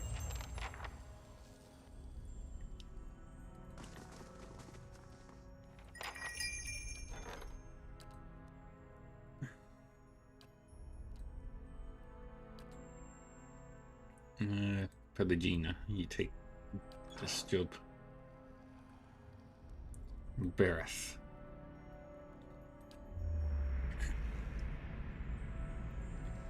As you pray to Barath, you again find yourself on the road. Squinting into the distance, you see a short, pale figure waiting for you. At first, you think it's another vision of Archdruid Reston, but then you notice the figure's skeletal frame and rictus grin. He stands in front of another skull gate, but the way leads down, not onward. He beckons for you to approach. That must be the usher, Alice's voice is low. Behind you is a woman, her skin milk pale against her black hair. She wears a suit of armor so dark it seems to suck the light from the stars. The road winds up a mountain behind her. A toll, traveler. Ah, and here's the Pallid Knight. The toll will grow steeper with time. Pay the Pallid Knight. You drop a few coppers into her hand and she closes her fist around the coins. You instantly feel a small weight added to your purse. The Lord of this road demands a toll of all, but he lends generously, that all might travel his road again. Behind her, the usher grins his lipless smile and waits. The road bores into the mountain and you find yourself in a gigantic cavern. The ceiling curves up and away and it is dotted with moisture. At this distance, the shining beads look like stars clustered and scattered in constellations. The usher and the pallid knight lead you up a trail carved into the edge of the cavern. 2 identical cave mouths wait up ahead, and you follow the usher to one of them. Standing at the edge and gazing down, you see an endless, ever-changing plain bisected by a road. Only then do you realize that you are no longer on the road. As you follow the road to the point where it disappears below you, you realize that you're standing in one of the eye sockets of a massive skull. The usher points to the road. Archdruid rests and appears below you. He is just as you remembered him, stern and smooth-skinned. Yet with each step along the road he grows, swelling with blood and essence. His heavy steps become slower and slower until he stops altogether. His distended body fills the path completely. You met a dwarf traveling this road. What did you do?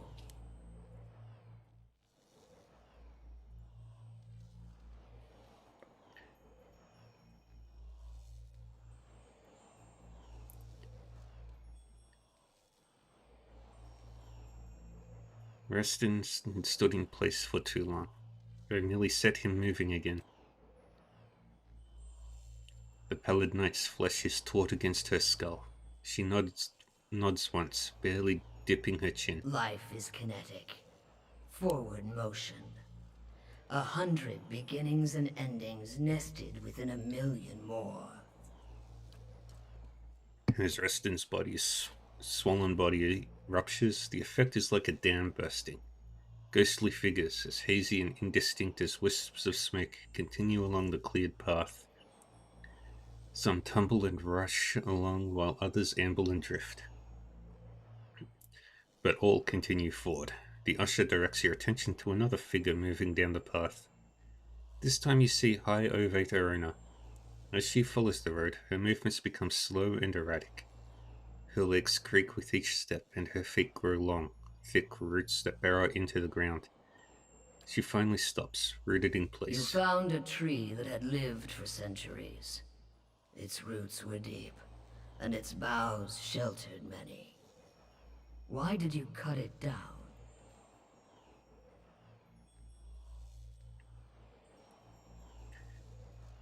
It was a parasite. While its branches sheltered others, its roots sucked them dry. All draw their life's energy from the deaths of others. This is why all must remain part of the cycle of death and rebirth. No creature may be a closed loop unto itself. Pathfinder gnomes. Irena's body petrifies below and the shimmering leaves of her hair blow down the path. You seek another who has lived his lives on the brink of the cycle.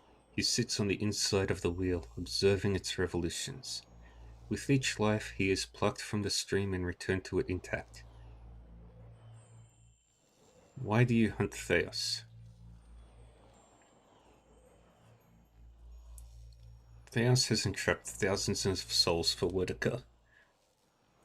I've got to stop him from giving her absolute power. If you know this much, then another god has already spoken with you, and given you half of the answer. Theos serves Woedica. She desires an escape from her own cycle.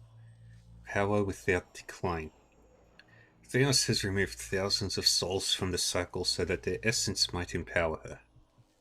The black depths of her eyes threaten to swallow you. You must stop him, and you must return them to the cycle.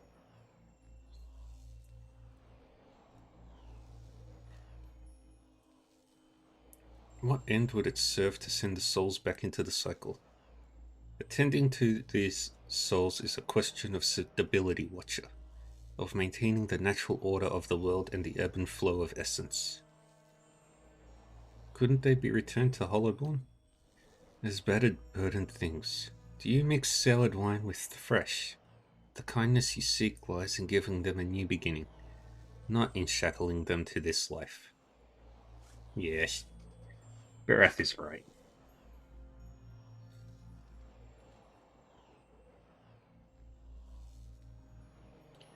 I think I understand what you're telling me. The usher gestures to the road and the starry expanse beyond while the Pallid Knight speaks. I only show you the motion of the universe, Watcher. Why does Boudica even need Theos' help? And why do you need mine, for that matter?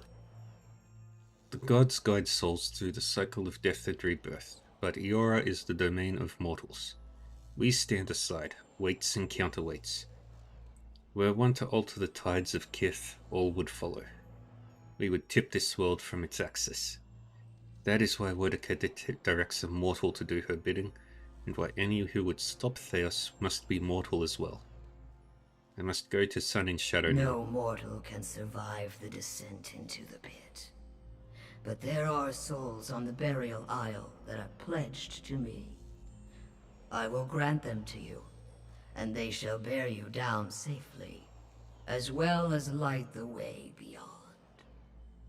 A multitude appears at the other end of the road, raising their voices and kicking up dust as they make their way toward you. Return them to the Cycle, Watcher. Promise that you will, and I shall give you power befitting a champion of death. The Pallid Knight raises a finger.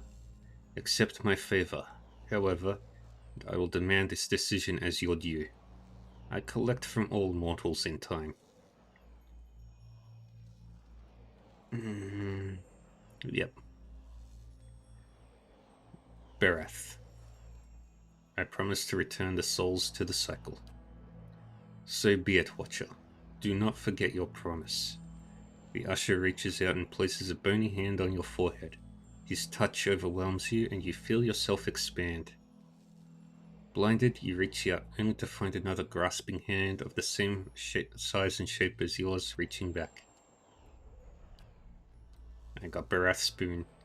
When at last you open your eyes again, you are standing in Ter Evran, filled with Barath's power.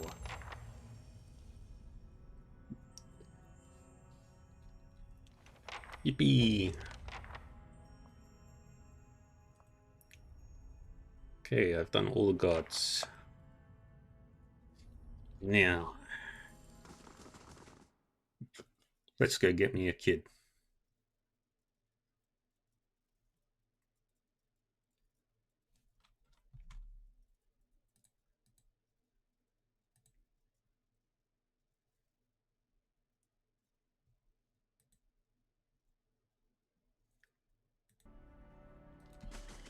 Sure.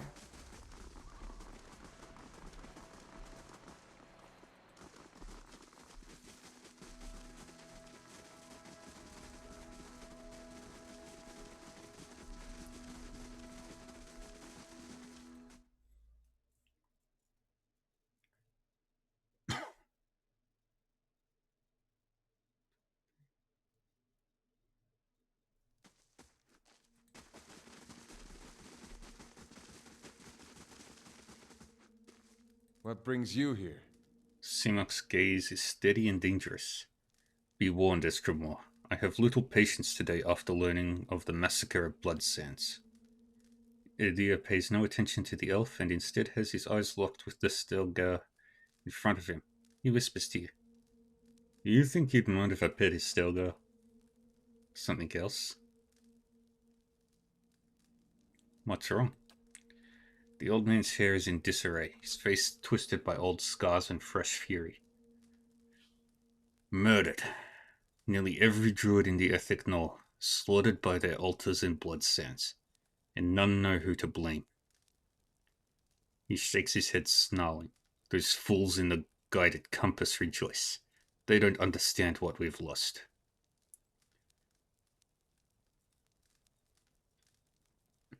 What's the Bloodsands? It belonged to the druids of the Ethnic Knoll, while many found their practices and sacrifices disturbing. They gave us war paints of great power. He shakes his head, losing this place with the Estremon at our gates. It shall cost us.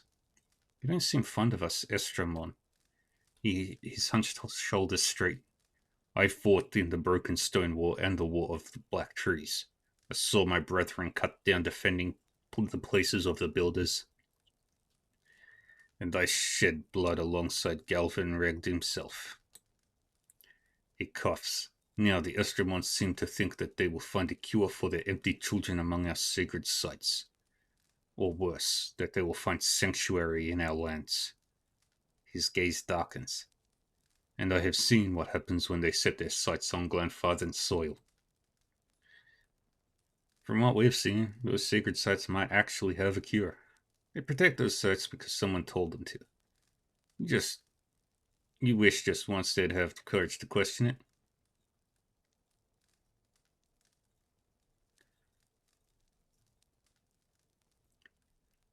Have pity, they're only trying to save their children. And when the Estremon invade us in force and bring their plague here, what of our children? In my 250 years, I've led my people through 2 wars. Our borders have remained intact, and largely through the reputation of Three-Tusked Stelgar. His voice drops to a growl. I've sired a dozen children, but none have been deemed fit to take my place. I care nothing for the legacies that obsess over the Estremon lords, but it is important that my successor continue this path. Is your role hereditary? Not entirely. We believe that the souls of our ancestors come back to us, that a strong soul may bear many more. But all souls must be tested by our elders. The real looked first among my children for a successor, but their souls were weak. Ordinarily, they would turn to the others in my tribe, to clan heads and their families. Ordinarily, he levels his gaze. But we share a tradition of fostering the children of other tribes, and the Anamfath of Fisher Crane has trusted his youngest to my care. He grimaces. And as none of my own blood are fit to take my place, the Rio will look next to this bog child, the kin of another Anamfath and my foster daughter, to take my place. Couldn't you just send her back to her family? He shakes his head slowly. That would be a grave insult to the Fisher Crane. The repercussions with the other Anamfatha would be severe. I have no doubt that she would make a fine leader, but not among Three-Tusked Stelgar. The Orlans of Fisher Crane have lived in Thanebog for 1,000 years.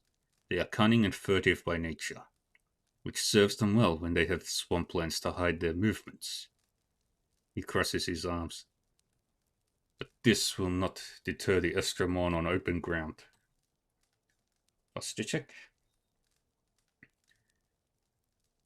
I wouldn't be so sure. There is greater fear in the unseen enemy. He points at the warriors gathered near the fire.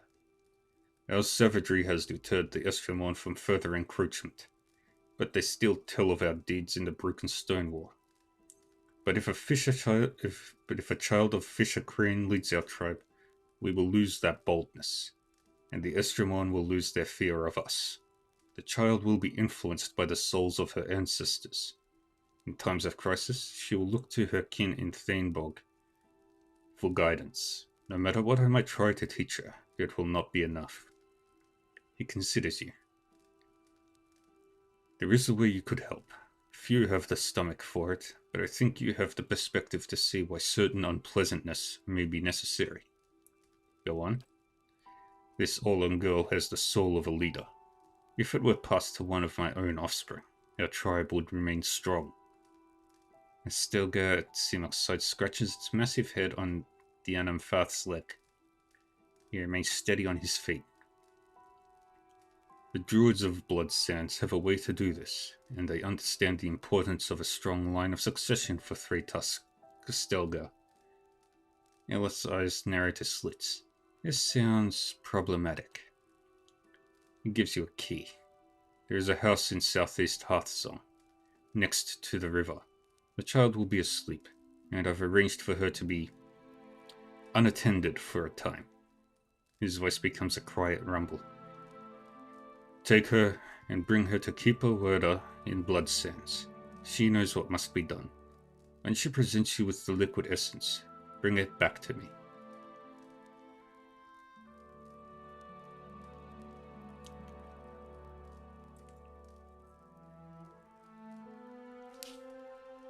Mm-hmm.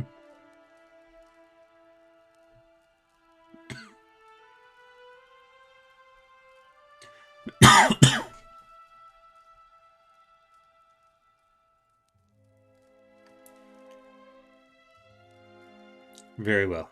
I will help you. He nods. You are a friend to the Glenfathen people. Act swiftly and quietly, Herr Strommel. Goodbye.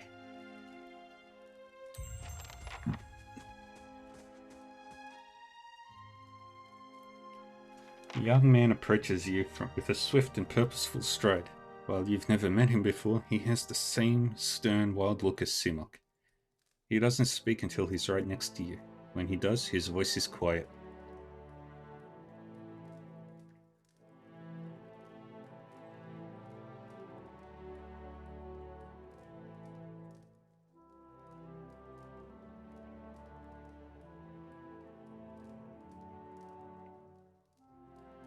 Wait, I saw you speaking with my father. What's this about? He glances back at the room with Simok. He's asked you to sacrifice Vila, hasn't he? He grits his teeth. Maybe he's right about Three Tusks Stelgar growing weak, but if this is the price of strength, it isn't worth it. The tribes have survived this long because we've stuck together. He and I are of a mind. The tribe that turns on itself does its enemies' work for them. Kinda gives you a sidelong glance. There's no sense to this. I would never hurt the child. He sighs. You did not seem like one who would, but my father will find someone who will. He doesn't give up on an idea easily. But there may be a way to stop him. There's a herbalist among the Ovates of the Golden Grove. Bleda, that's her name. They all gather southeast of here by the river. She could brew a poison. Simok wouldn't know the difference until it's too late.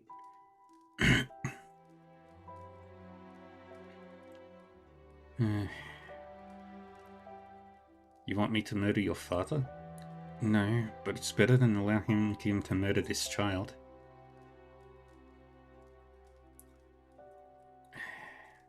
Fine, I'll poison your father.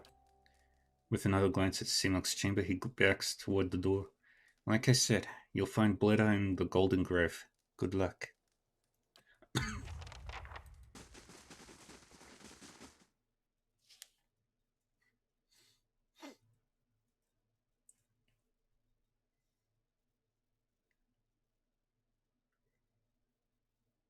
I need...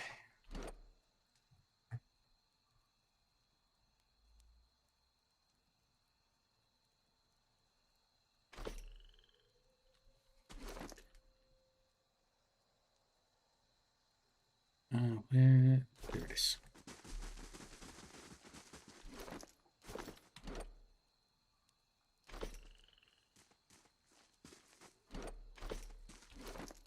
Alright, first we go to the Golden Grove, talk to Bleda.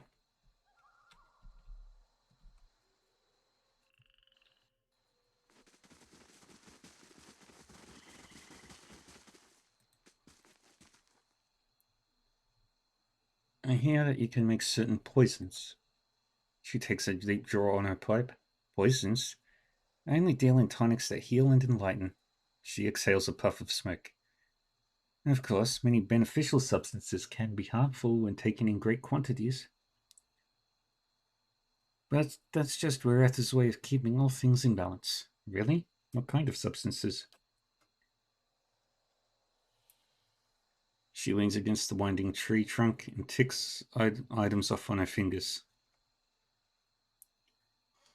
There's plenty. Concentrated carrageenan, and distilled spider venom, rotten blood moss extract, cave coral mixed with skein bone.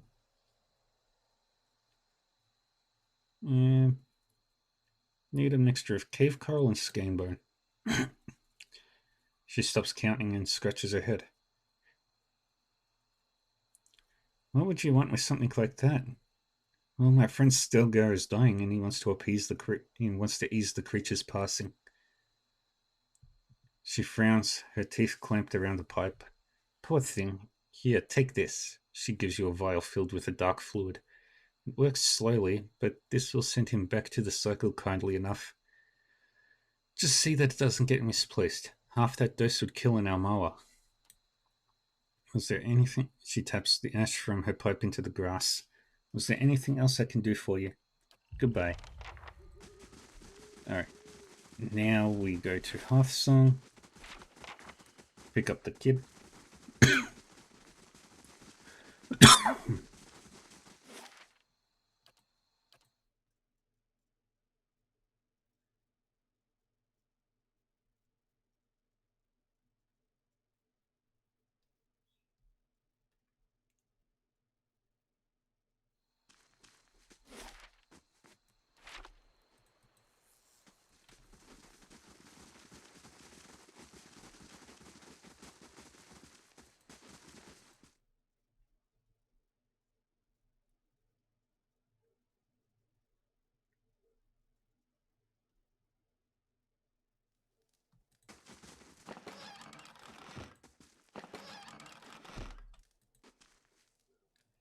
An Orlan baby lies in the crib, tiny and dark-furred. Though her eyes are closed with sleep, she squirms under the blanket and nuzzles the pillow.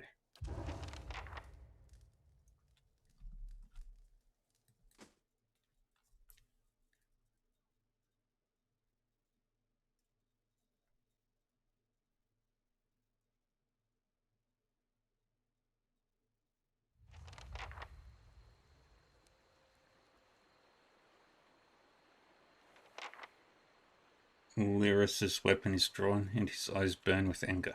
He looks more like his father than ever. I knew my father was a soulless beast, but you. He snarls, showing you a row of white but crooked teeth. My father's right about one thing. I can't trust an Estremor's word.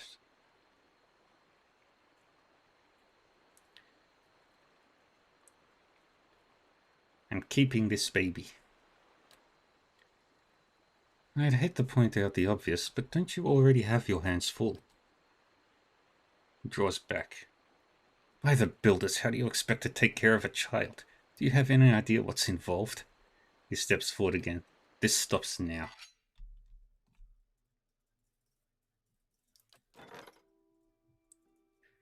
And we got a Blind Monk's Venom.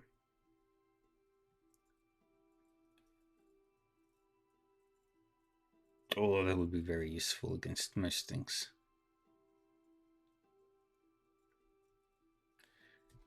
But probably not work real.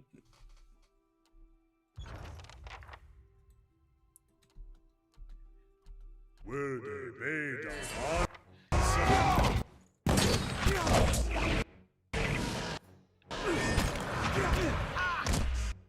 Yes? Tug at that one. Lavaru, be on seek!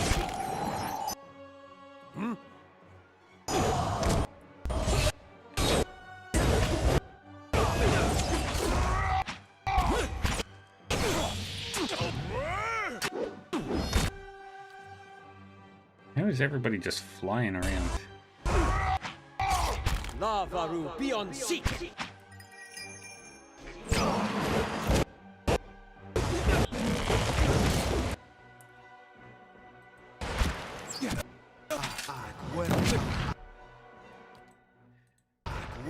Greenland, ogres.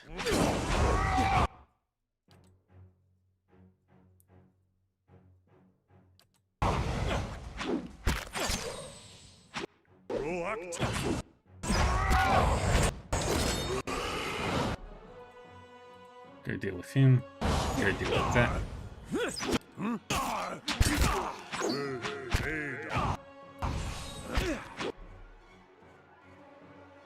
And do the scream. La, la,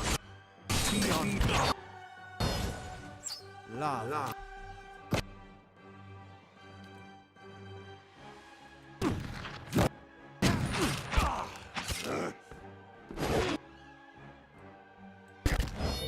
Alright, now everybody focus on this guy.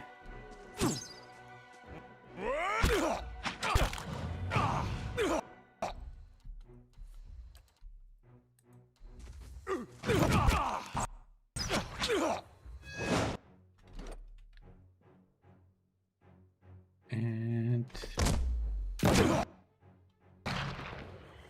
there we go. Hey there.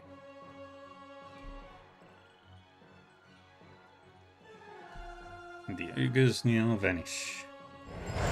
Hey there.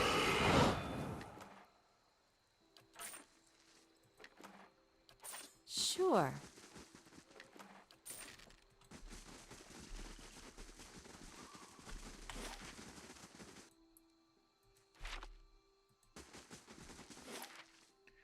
To Elm's Reach.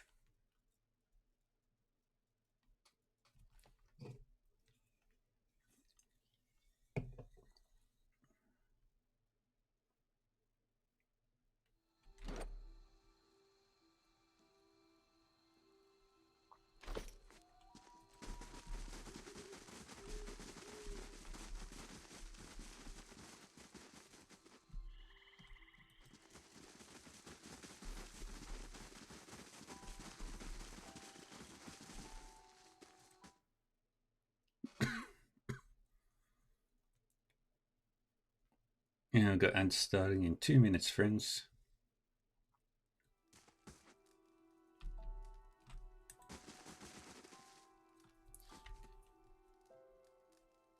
Yeah? Hey there.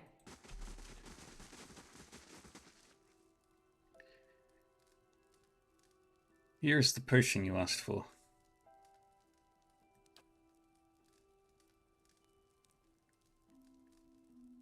He looks from the vial in your hand back to you. Something's wrong. His eyes narrow. What are you trying to give me? This is the essence potion you asked for. Send for Rodo if you doubt it. He reaches out with a hand gnarled by age and battle. He clutches the vial close to one faded blue eye. To my tribe's salvation. He drains the vial in one long gulp. He swallows, and after sputtering for several seconds, he glares at you. His breath sounds ragged and wet. You poisoned me. He begins to raise his hand to the warriors in the other room. You drank that way too quickly. I suppose you're right. He takes a couple of slow, deep breaths. And I suppose I should thank you for your service. Safe travels, Estromor.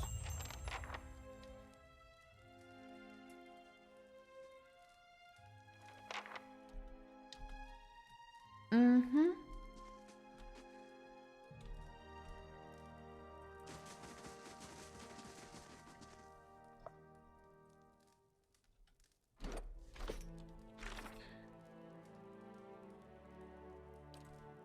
Okay. That's, that one's done.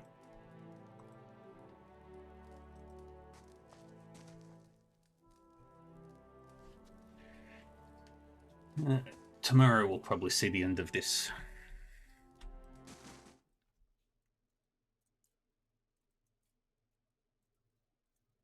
Maybe the start of Pillars of Eternity 2.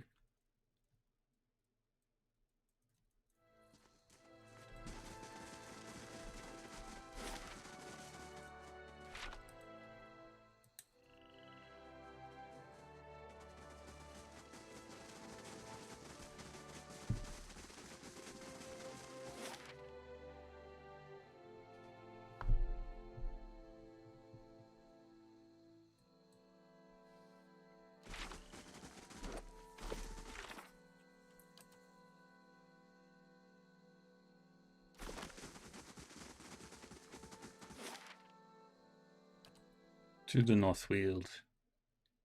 And of course I've got to talk to the new guest at the castle.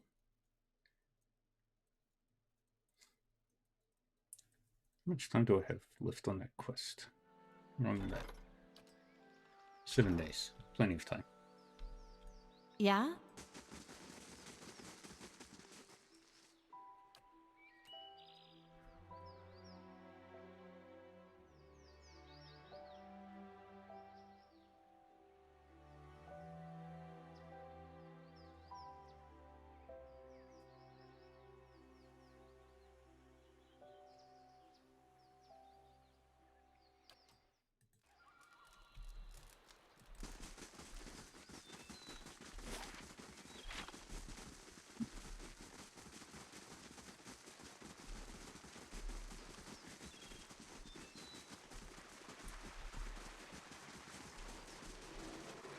Poor man. Another life lost to this forest. Beneath the raging waterfall, the corpse of an elven grandfather hunter lies shattered against the rocks. Broken bones protrude through its skin, but you also notice deep parallel cuts in the rotting flesh. Slashes traced almost every part of the body, as if it had been ravaged by a dozen blades. This man probably died before his fall from the cliffs above. You touch the dead elf's forehead, droplets of water glistening down its purple surface, and feel a sudden jolt from the hunter's lingering essence. The world around you fades away. You're walking among the underbrush without making a sound. Moonlight catches sight of your arms, shining them pale. But you quickly dart again into the shadows of the giant trees of the Northweald. Your blood brother is not so deft as you expected. Look at him, frail, unaware. He doesn't deserve to share the glory of this hunt. It's been countless seasons since a Stilgar like this one, twice the size of its lesser kin, has roamed the forests near Twin Elms. Arthwin fell for the trick. You almost feel pity for him, but you've convinced yourself that he'd only get in the way once the killing begins. He'll be safer by the river, expecting that we'll flank the Stilgar when it comes out to drink, but this kill will only be yours. The Stilgar is larger than you imagined. It stands without fear at the top of the waterfall's ridge, its silhouette cutting a monstrous hole against the mantle of the night sky. A beast of legend, a true hunter. Your hand tightens around the shaft of your father's spear. The weight feels balanced, just right as you prepare to throw. You put everything into it. The spear flies true and hits its mark. The Stilgar didn't even hear a sound. Its blood spills right onto the rocks, yet it stands unfazed. The beast pounces. Moonlight shines over its great fangs. Your hands draw your blades.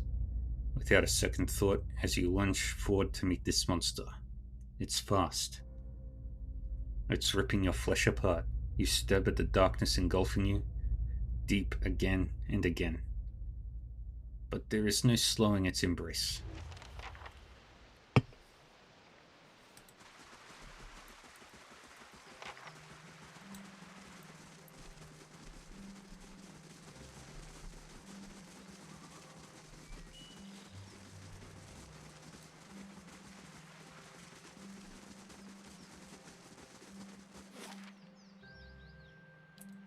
To Hearthsong.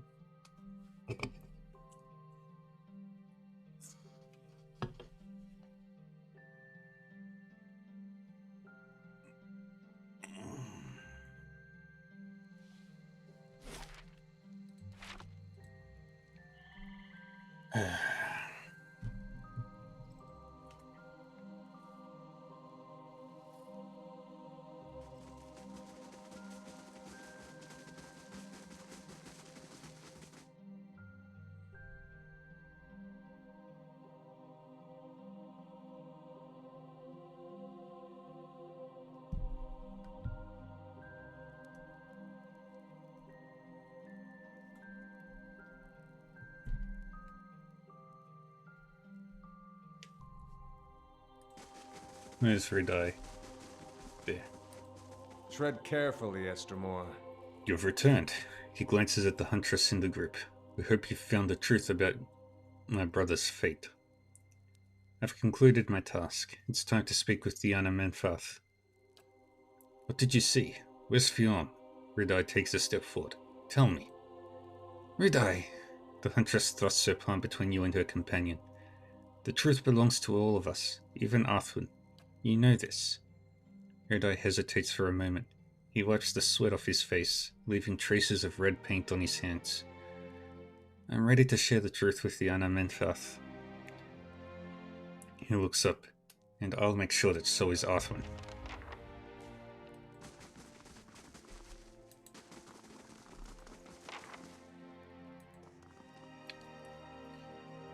Our paths cross again.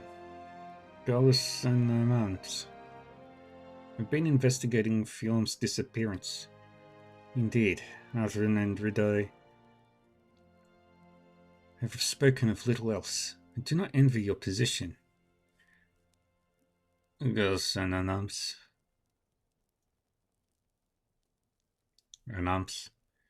Your testimony may resolve the tensions between the Keepers of the Stone and the Twice Split Arrows. She steeples her fingers. When you've gathered your evidence, I'll call a hearing. Let's begin. She nods. I will summon Arthur and Ridai. Their fates and the names of their tribes depend on what you will reveal to us. Girls and Anams.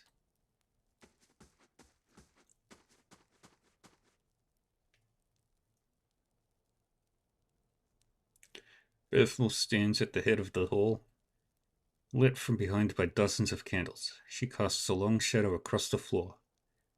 We have gathered to weigh the claims of Arthur and Ridai in the matter of Fiorm's disappearance. To that end, we are honored by the presence of a Gals and Anams, whose insight will help us render a verdict. Murmurs of astonishment echo from the front of the hut. We begin with Arthur's claim. He asserts that Fiorm lured him into a confrontation with the Stelgar, and that he slew the beast on his own. Fiorm, he says, exiled himself, fearing that knowledge of his actions would heap shame on the Keepers of the Stone. She holds up a tooth as long as her arm. As evidence, he brings a fang from the great Stelgar. On the other hand, Ridai states that his brother was tricked and murdered by Arthur during the hunt. A hunter of Fiorm's renown would not have fallen in the blood hunt, but by treachery. Her shadow flickers and dances in the candlelight as she looks at you. And now, we turn to our Gals and Anams. We ask only that you share your observations, that we may find closure for these two tribes. She lowers her head. What fate befell Fiorm? Fiorm is dead. What? Ridai stares at you, his face contorted between surprise and anger. He turns to Arthur. How? You puny weakling, how? The Anamenfath whips her neck toward the tribesman. Do not forget your place. Ridai's chest balloons, but he quickly lowers his chin in obedience. Arthur's eyes dart from side to side. The Anamenfath continues. It saddens us to know this truth, but we must still reveal it deeper. If this is so, how did the giant Stelgar die? Fiorm killed the giant beast. Of course he did. Ridai shakes his fist and looks to everyone in the hall. Arthur is just a feeble hunter from the Twice Split Arrows, and a liar. Fur bristles along Bethel's arms. Silence! Her slitted pupils narrow as she regards you. Now we come to it. Claim the truth for the 6 tribes. Gals and Anams. Fiorm tricked Arthur and fought the giant Stelgar by himself. They killed each other in the fight. Arthur tried to cover Fiorm's shame but lied about besting the creature. Your words echo along the passage of the 6 to the solemn audience. Bethel nods. It is as you say. We thank you for sharing your truth with us. The Anamenfath turns to Arthur and Ridai. Brothers of the tribes, let these wounds mend. Go in peace and contemplate the shame brought into our hearth.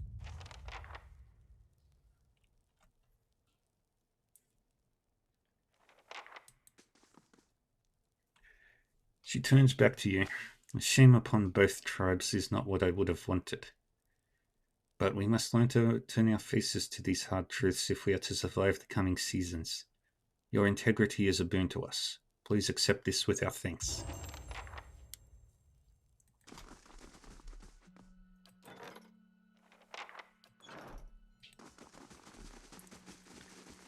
Yay.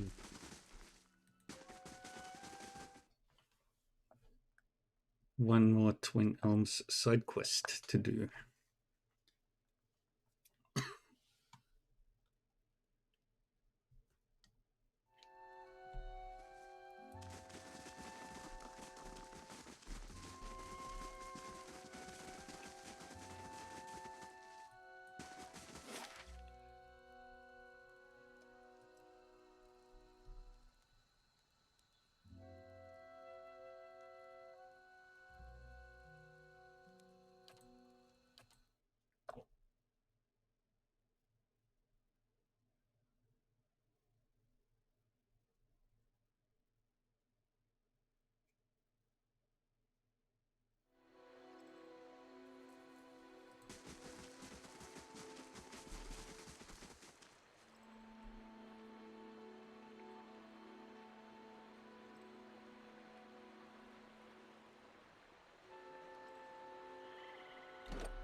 Gwyneth hides in the tall underbrush. Twigs poke out of her hair. Chunks of dried mud cling waist-high to her leather leggings.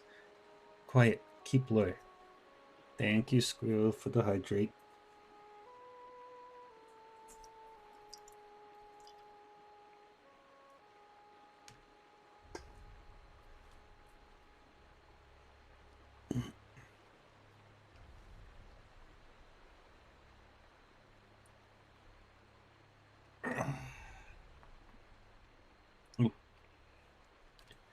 Take a look. She points up to the ridge. My friends are up there, over the lip of the hill. What's going on? The Fangs must have caught the scent and rushed the group. She begins to run her gloved fingers over her hair and stops.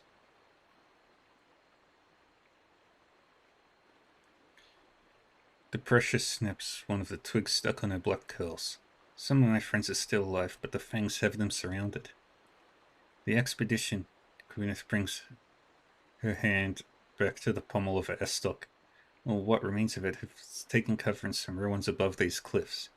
The Fangs must be toying with them or letting them starve a bit before the next attack. We need to act or they're good as dead. I'll see what I can do. Gwyneth nods. Maybe you can find a way around the Fangs. There's got to be another way up that ridge. She wipes away the sweat from her brow, her glove leaving behind a dirty smudge. You aren't dressed like my men. Perhaps you could try talking to the Fangs? They might not think you're with us. She grabs your hand, squeezing it. Please help. I already have enough friends to bury.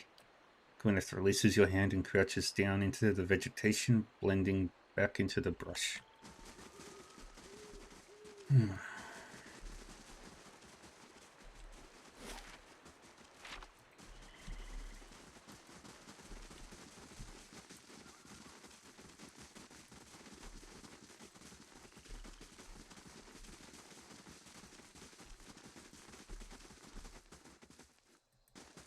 What brings you here? An elven woman stands beside a stag, petting the great beast on its neck. As you approach, the animal jerks its head in your direction and rears up. Stillness, the woman orders the stag, pulling on the skin of the stag's neck until it ceases to buck. Easy now. There's no need to fight yet. She turns to face you. One ear is missing its top half, and many battle scars raise her otherwise smooth skin. Many more foreigners, more unclean feet trampling on our lands, more blood to feed the trees. She shakes her head. You should not be here, Estramor. Her hand moves to one of several blades struck to her hips. If you are here in our lands, it is either to steal from us or to aid those who would. She gestures to the north at the ruins of Engwithan buildings protruding from the underbrush. They are wooden mercenaries, looters. Can you hear their panicked whispers? Leave this place at once, or we will kill you when we finish with these Estramorn. I am friend of Eir Glanfath. She holds her gaze on you. The great stag stomps its front hooves on the ground and turns to its master. Do you speak the truth, foreigner? If you are indeed a friend, you would respect our lands and not defile our sacred soil with your trespass. The woman clenches her jaw. Its muscles quiver under pressure until suddenly calm returns to her expression. If you have no bonds of kin or kith with the looters, I will give you a chance to prove it. She draws one of her swords and with a swift arching motion points toward the ruins beyond. The invaders must be purged from our lands. Prove your worth and we will believe your words. Tell me about these mercenaries. Raiders, looters, same as all other Deerwooden thieves that pillage our lands. The woman touches the oblique stub where half her ear used to be. We tracked it to the Deerwoodens from their first step beyond the Great River, and waited for them to err. They always do. We claimed half their pack in our first assault. The cowards that ran now huddle to the north. When the wind turns, you will smell their fear.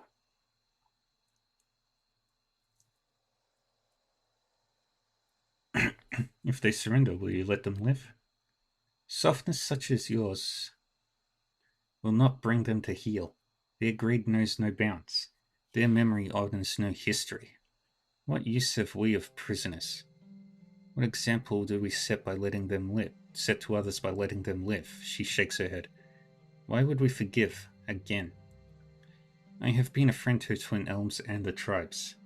If my word has any weight, I will assure you these foreigners will not return. The woman gazes north, her mouth a twisted scowl as she ponders your words. The great stag nudges her shoulder and she reaches up to scratch the animal's chin. Wait. What am I waiting for?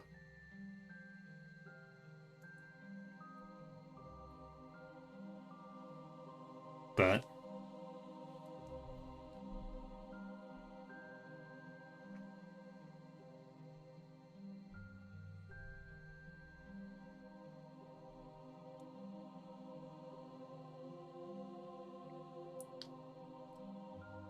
don't have anything to spend your point on? Oh no. I need to come up with ideas for more point thingies. I'll take suggestions.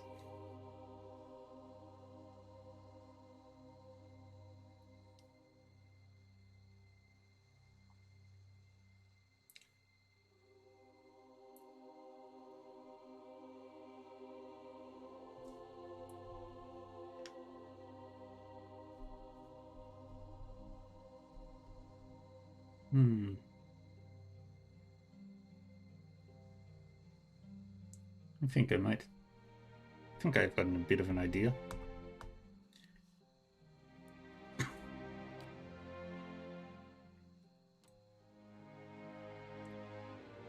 She looks at you with a cold glare, mutters a curse under her breath, and she sheathes the blade.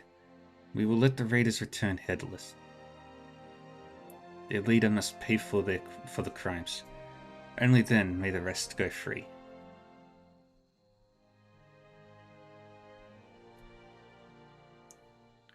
She waves her hand northward. Go, deliver my message before I see the folly in this decision. Do you wish the leader dead? We wish their leader to be an example to others.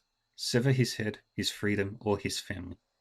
Whichever will best warn others not to trespass into our lands.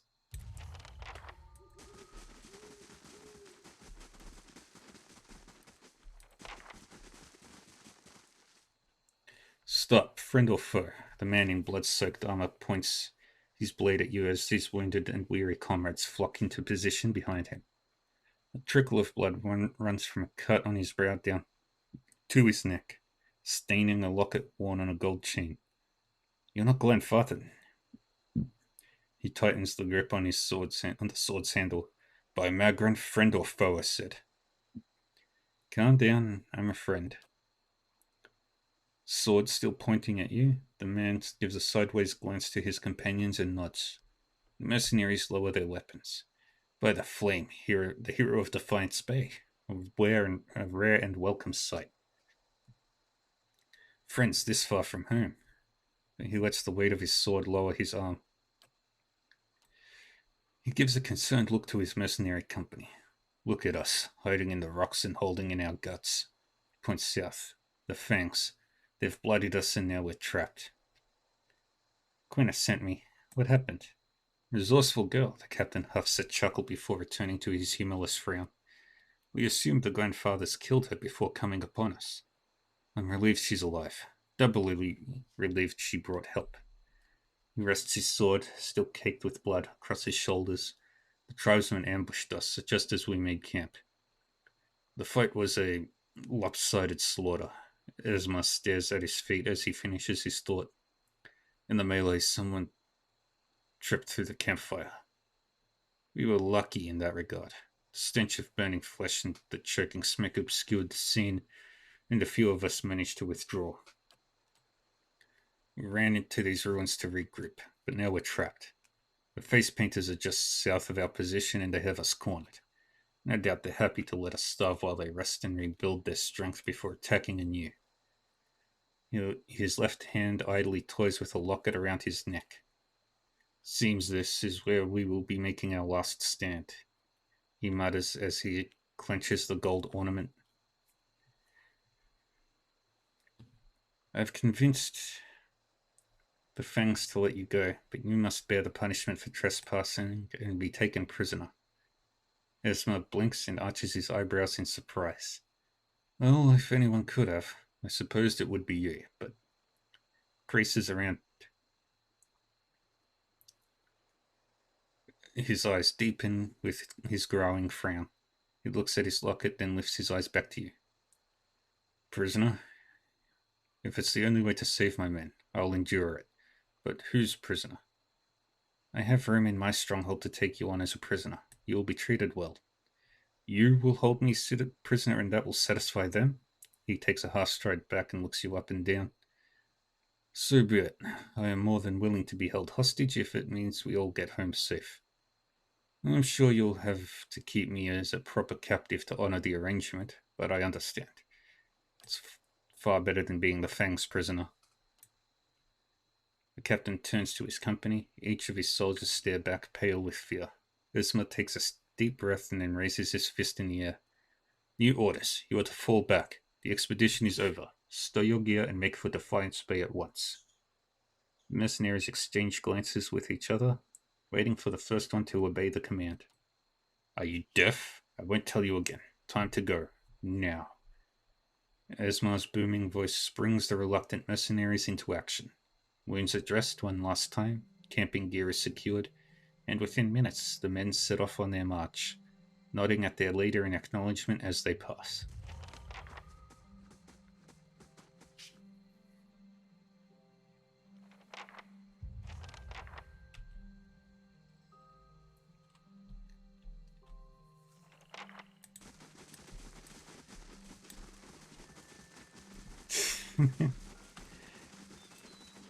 Because it's chaos. Chaos is fun.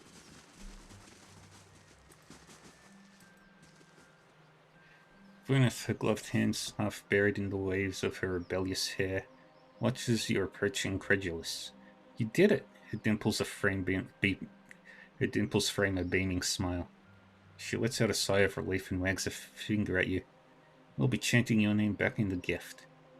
Everyone will know what you've done for us, I promise.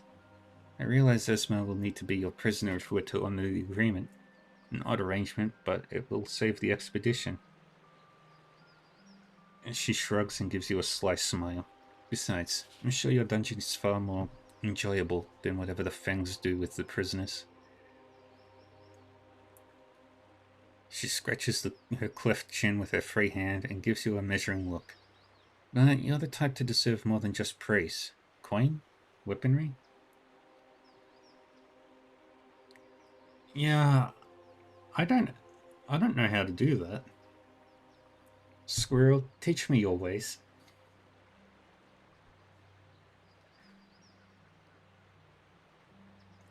She rubs her gloved fingers together. Or if nothing tangible suits your fancy, I'd gladly share my skills with you. Give me skills. Gwyneth nods enthusiastically.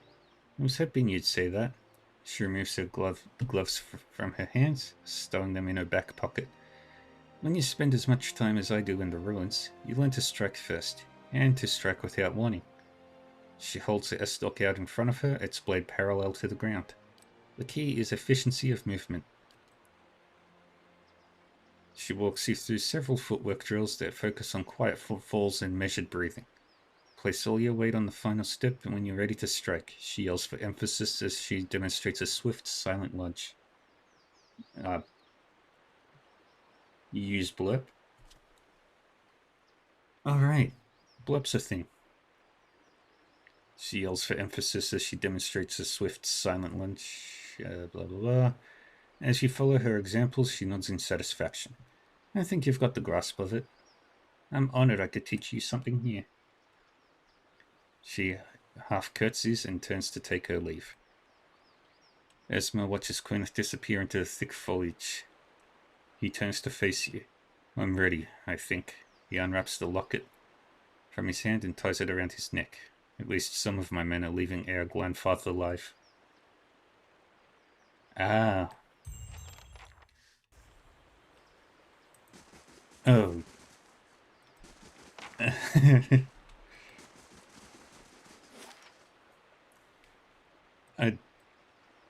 That's definitely an option.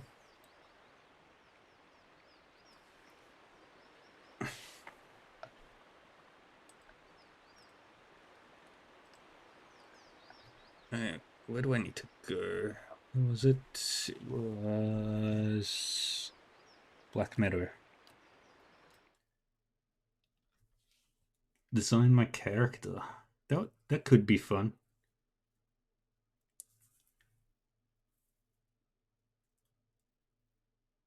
I'd need to...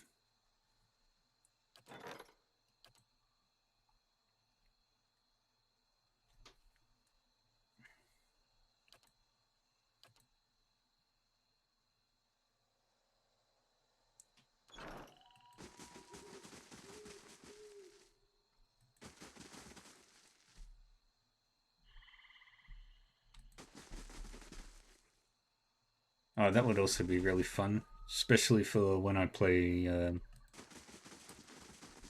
games that I've played before.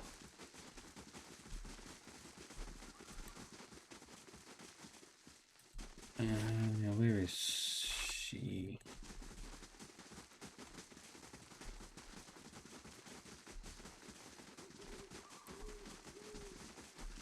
Another thing I'm thinking of doing is once per week thing, if that's possible, where people can choose a game I play on the weekend.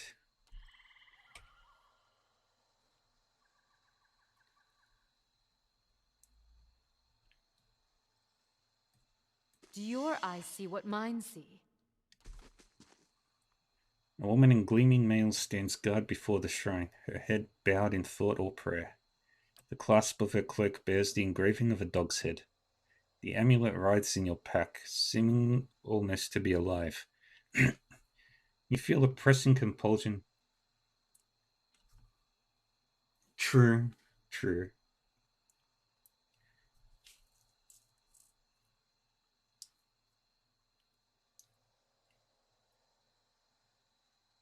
Or I could... Oh, wait, I don't know if I could do that with... Could I do that with bits?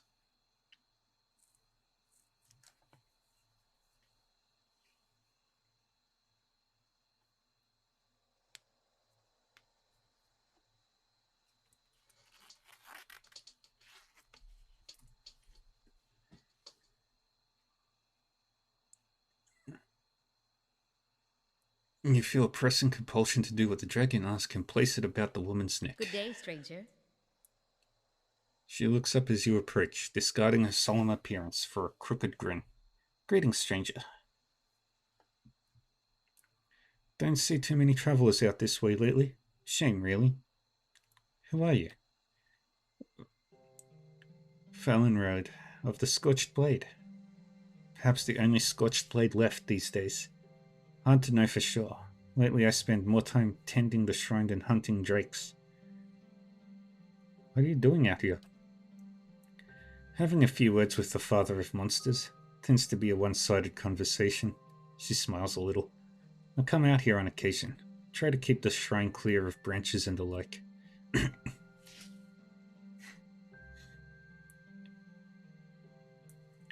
And you're here to pay respects. Ask the Seeker God's blessing on a hunt. Yes, I'm after dangerous quarry. No better time then. I'll leave you be.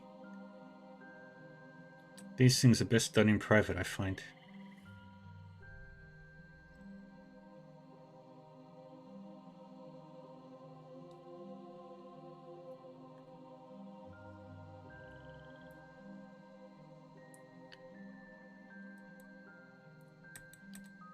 Hail and well met. I've been looking for you. Oh? I didn't think I was much remembered by anyone. How is it you know me? I'm gonna go fight the dragon. It's a long story. Let's just say there's a dragon with its mind set on your corpse. She wanted me to find you. Almost as soon as the words clear your lips, the amulet you hold shatters with a loud crack. You feel a foreign, cresting wave of anger come upon you, and then the feeling is past. Valenred studies you with sober interest. It seems she wasn't happy about you telling me the truth. I knew it was the right thing to do and all, but I was starting to get attached to the idea of having a dragon friend. I certainly am, however. It must have been tempting, but dragons make poor allies. Our ways are alien to them, and they don't much care about keeping promises. I fear you've made a powerful enemy, one that you should seek out before it comes for you. For what you've done, I owe you thanks, and more besides. I'll teach you what I've learned in my time fighting her kind, and you can go better prepared into that battle. Let's go kill a dragon.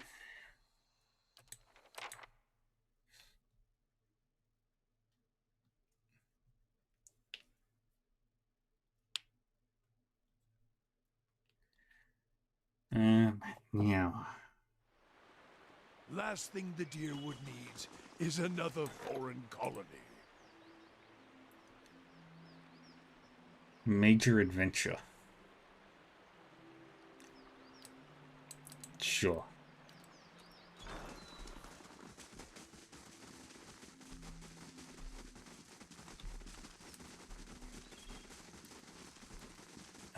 What I'm going to do is I'm going to have an army of ciphers, not ciphers, army of chanters with me.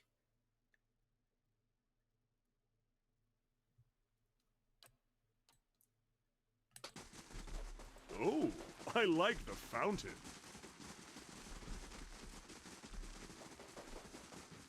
And that's not it.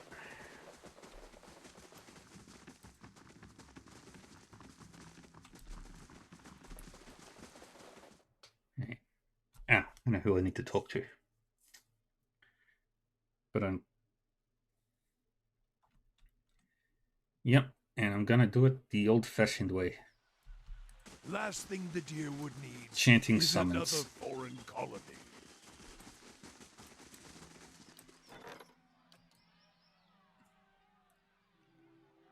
Keep a deer. Farewell. You walk your path, I'll walk mine.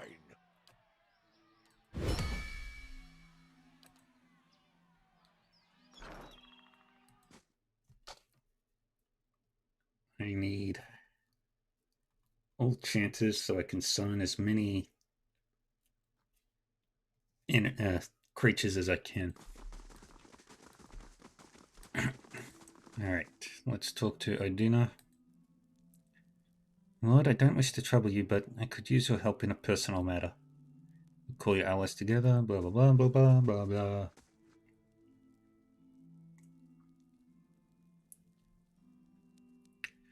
This is harder to say than I thought it'd be. My name is Odina. I fought in the Saints' War, same as most of my kin. I followed orders, no more. But between one thing and another, I guess I made a reputation for myself. They call me a hero. Every street I walk down, I get handshakes and comments. The dozens, they act like I'm some figurehead for their schemes. The things I've done, I don't get much sleep. The last thing I need is all this attention. All I want is some peace. Please, you're the only one I can turn to. Perhaps one of my companions here can help you. Yeah? How do you mean? Adair's been through the law. I'm sure he has some advice. Can't say I've got much experience being overappreciated by people, but there might be some things we can talk about. Yes, I think this will help. Thank you, Lady Vita. You don't know what this means to me.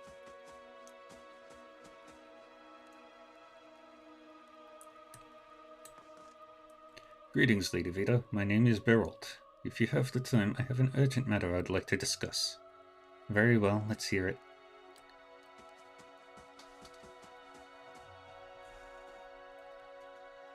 It's just me and Kana. I have been tasked with meeting representatives from the Fisher Crane tribe near Thanebolg. It is my hope to come to peaceful terms. Unfortunately, I haven't had much practice with the Glenfarthern language, and the Fisher Crane are, by nature, very reclusive. I fear that the circumstances are ripe for a misunderstanding. You yourself, I hear, have had some dealings with the Glenfarthens. I would welcome any assistance or advice you may offer.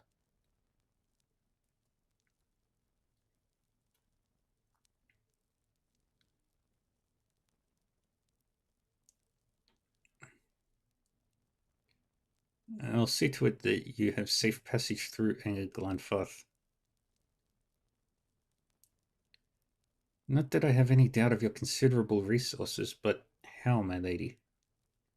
My name carries weight in Twin Elms. I'll see you're given a writ of passage. That is very generous, my lady. Thank you. I'll put this to good use.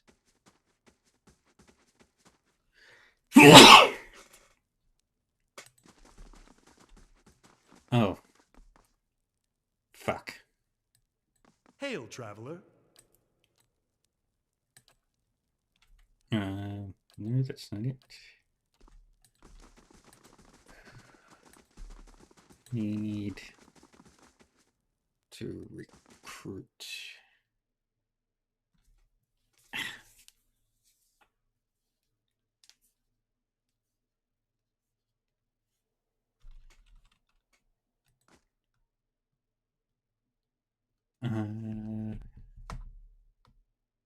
Can I recruit people here? To my party? Don't think so.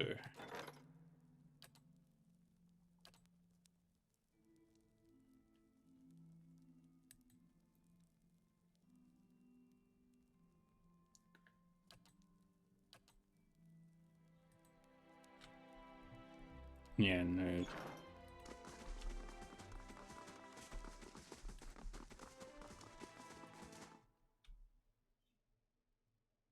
Wait, then.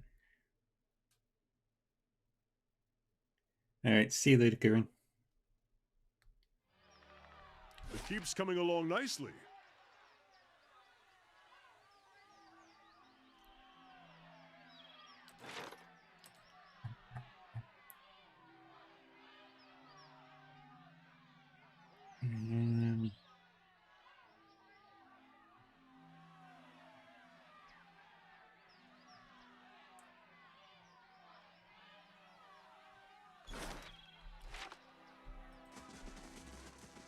Okay.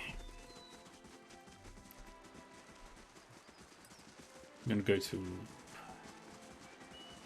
probably the easiest to go to Copper Lane, because that's the closest in.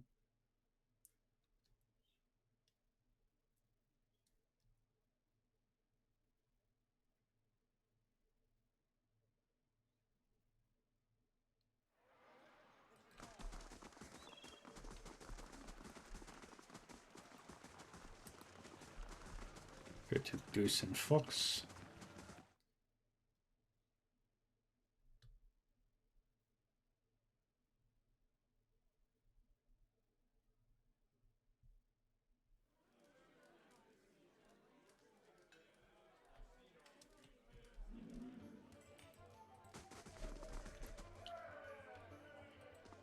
Good day to you. Hiring.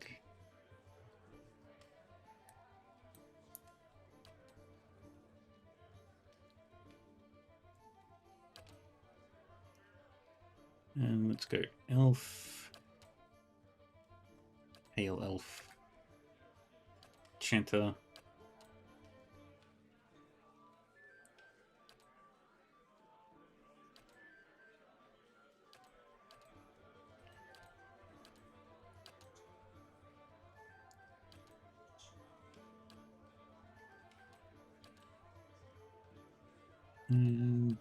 And summons.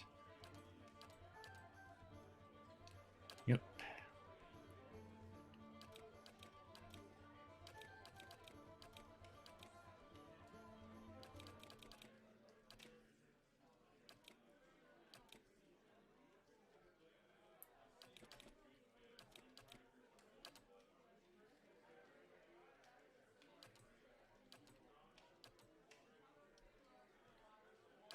Get Old Valia.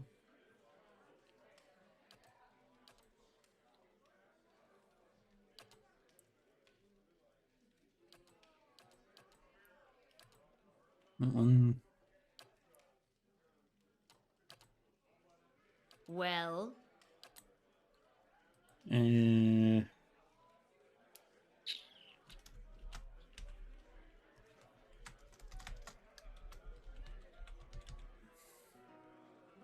Maribel.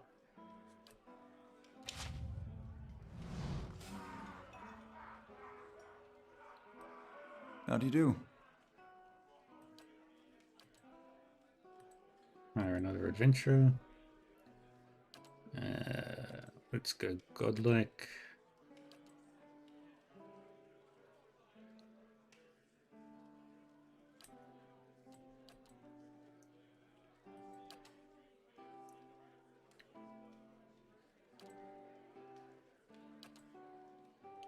Another chanter.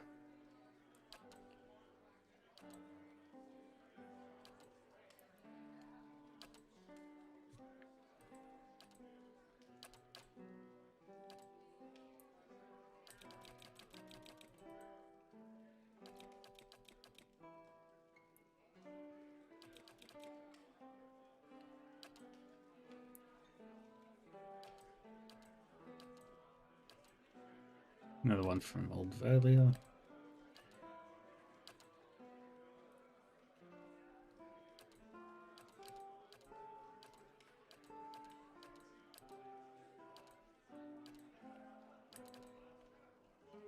That one.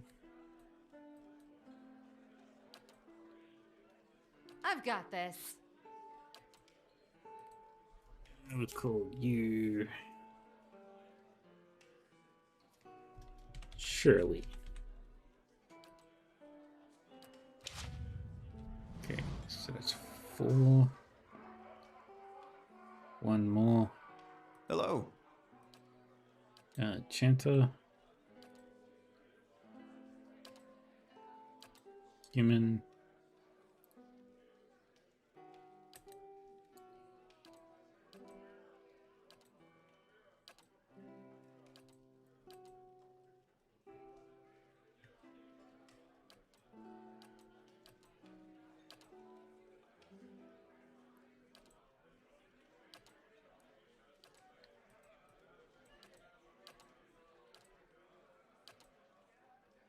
And again.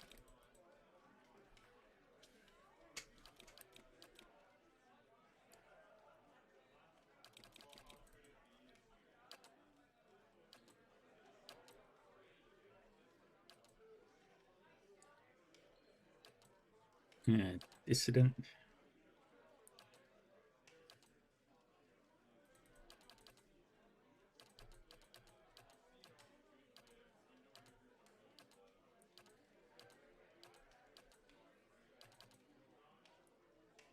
Yeah, why not? Yeah! Duvally.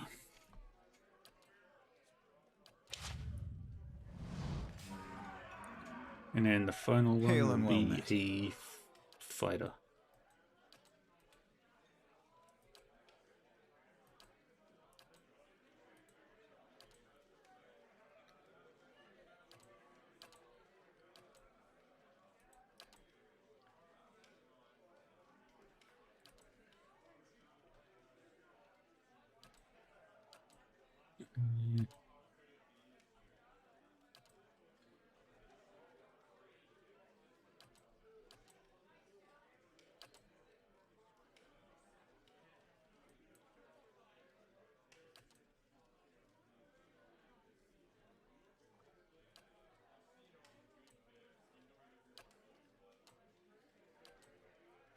Fighter.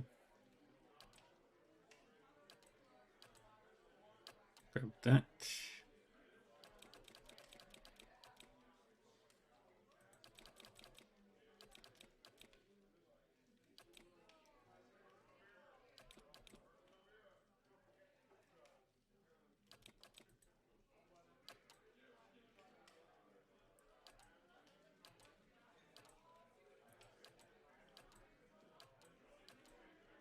Living Lands.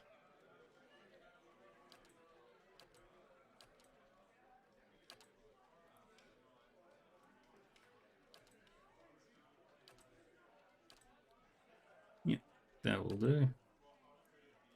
My eyes are peeled. I shall lead us. Let's go! Celine.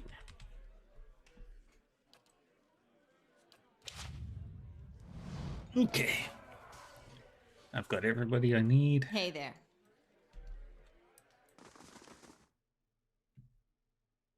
Gonna go gear everybody up, level everybody up, and send them into the hell that is a Dragonflight.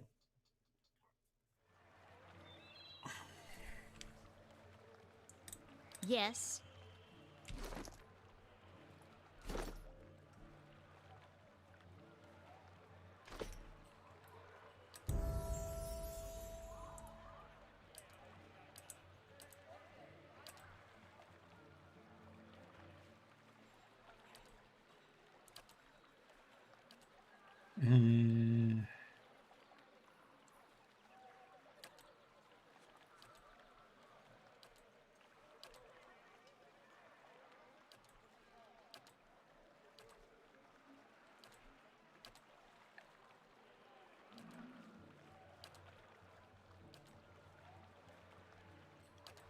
Take that.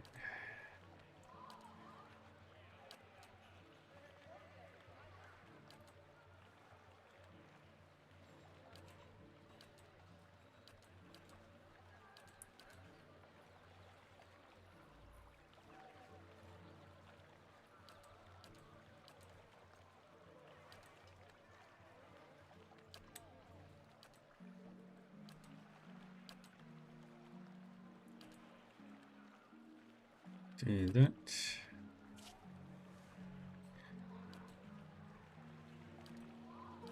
And that.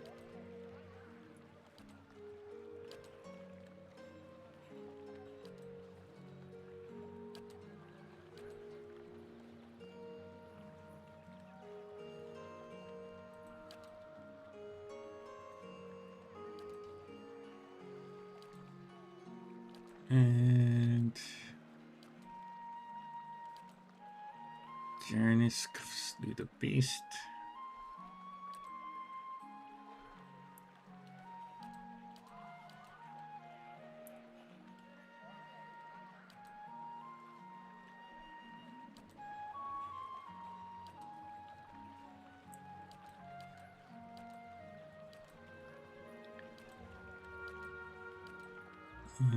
Take that.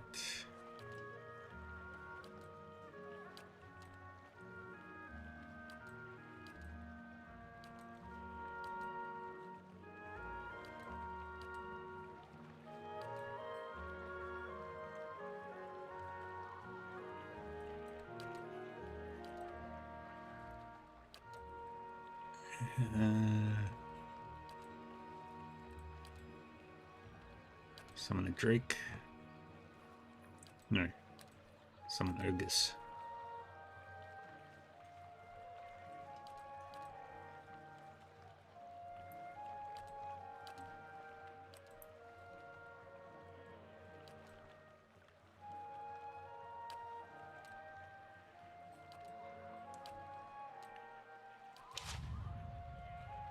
That's that one done.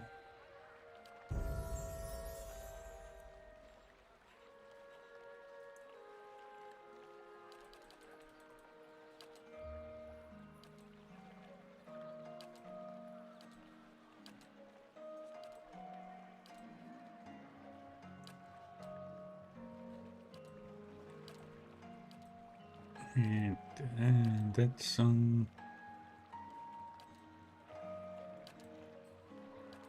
Beloved Spirits.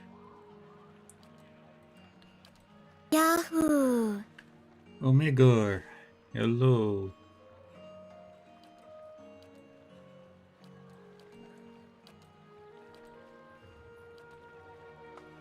Hey, how we doing?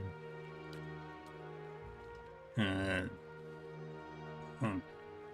Hey, Fee.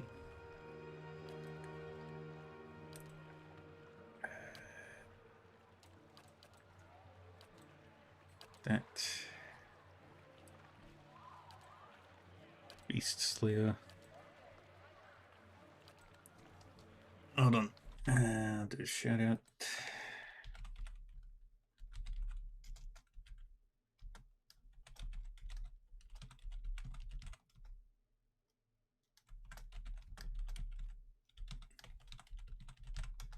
How was Pokemon's?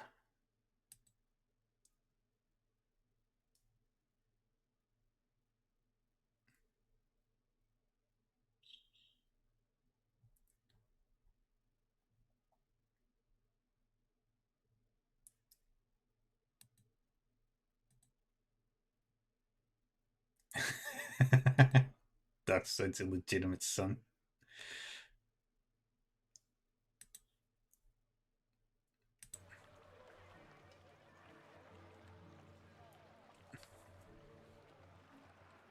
%70 of the way. Yay! Do that. Next level. And keep working on the athletics. Grab that one. We want all the summons.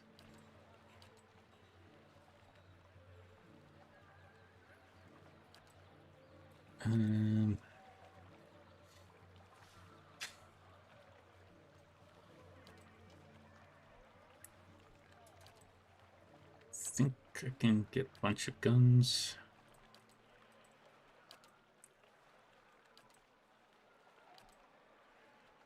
Friendly aura. How are we doing, everybody?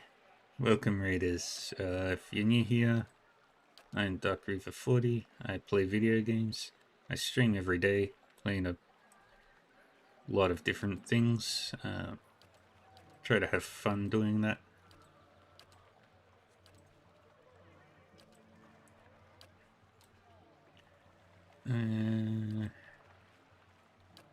Yeah, that'll do. And we kick all the asses.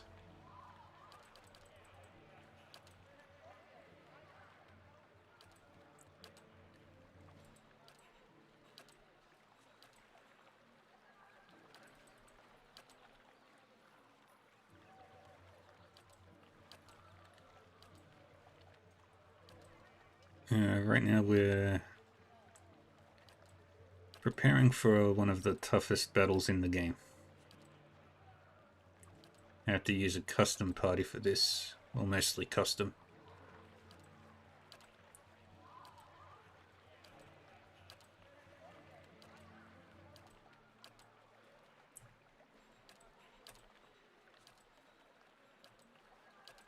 And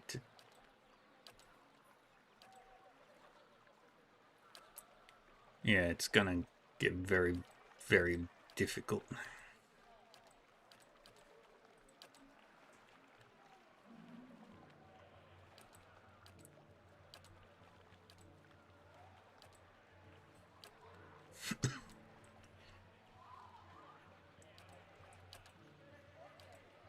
And yep, summon more giant ogres. Take marksman. Do it again.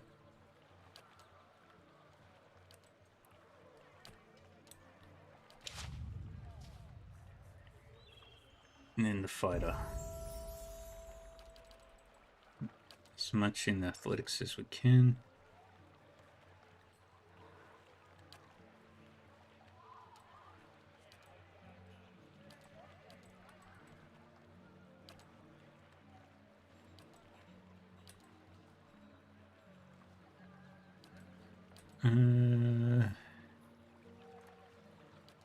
Take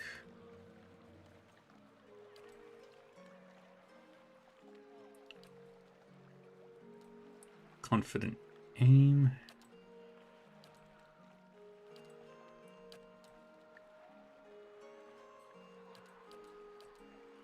Yeah, you're gonna take spear.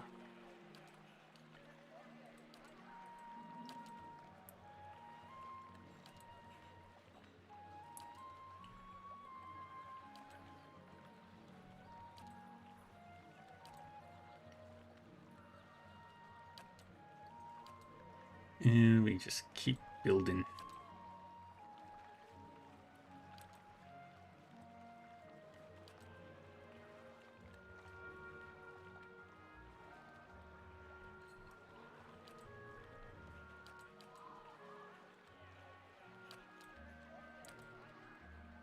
Weapon and shield style.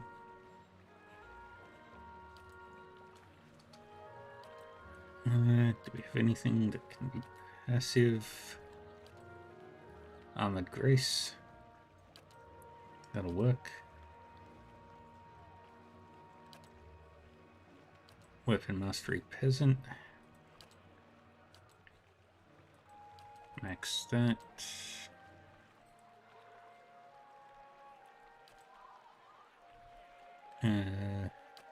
Make you as defensive as I can.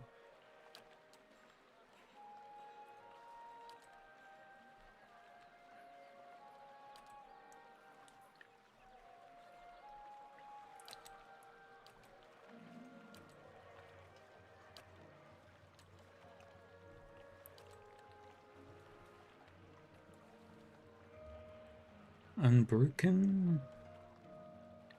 Yep, that'll work. Yeah? Alright, now time to gear you all up.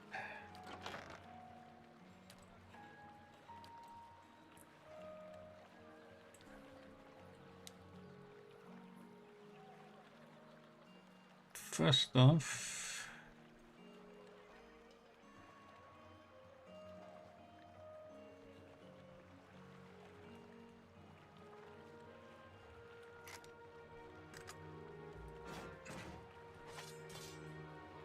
give you a arquebus.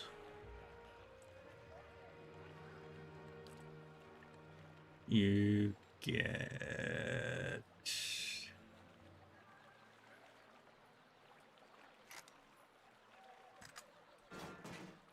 blunderbuss. You get a pistol.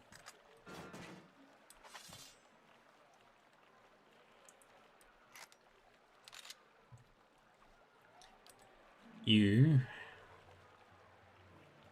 get a shield. That's a 12. That's 8. 16.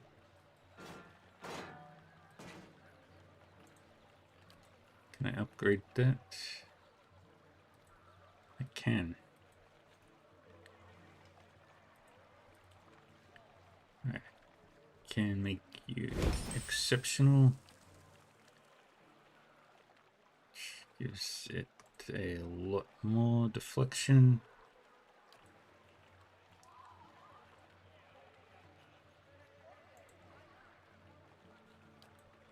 Actually, you can have that instead.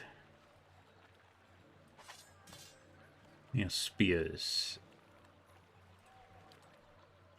Speaking of bows.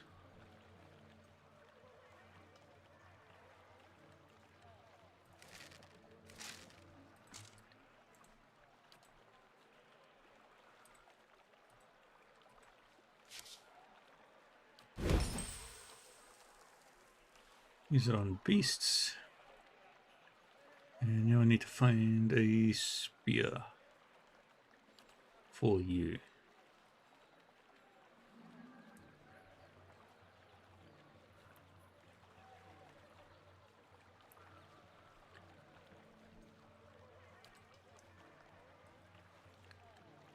Let's start into stuff.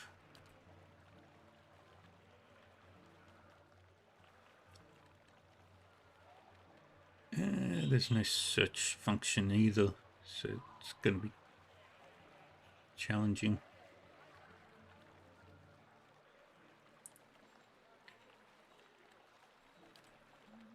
There.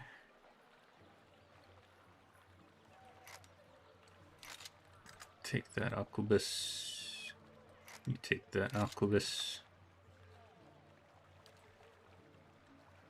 Everybody now has an arquebus.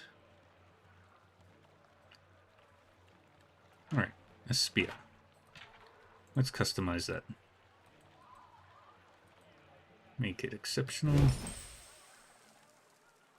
Give it...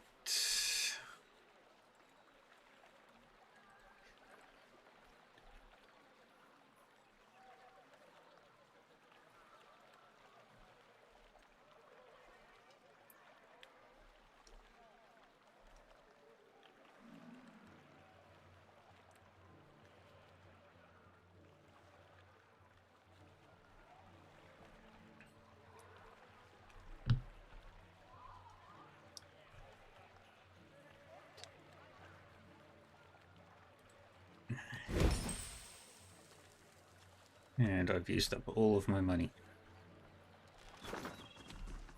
Hey there. Okay, let's go deal with the dragon, and I think that'll be all that we do for today.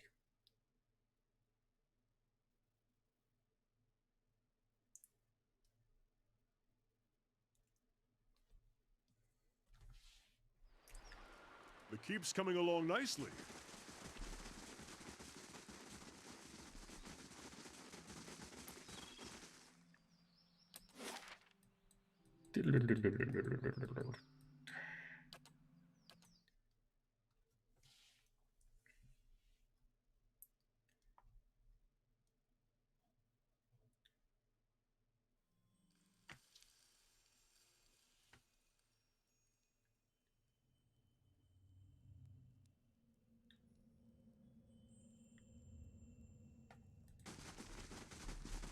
We continue further down.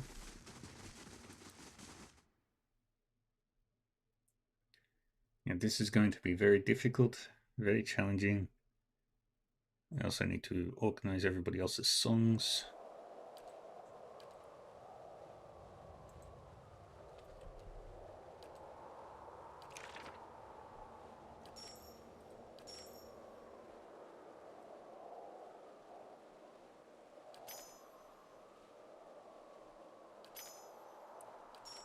You open with that.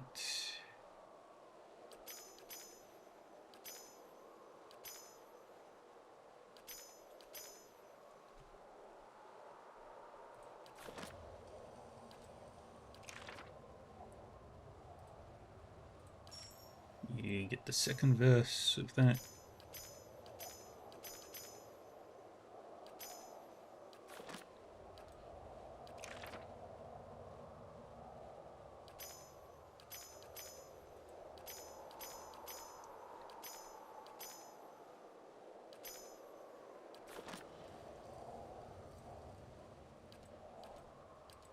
Now you activate all your songs.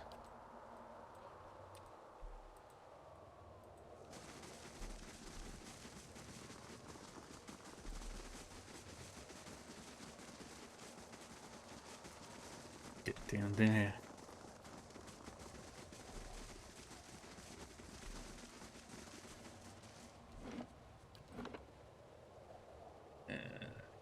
Number 13.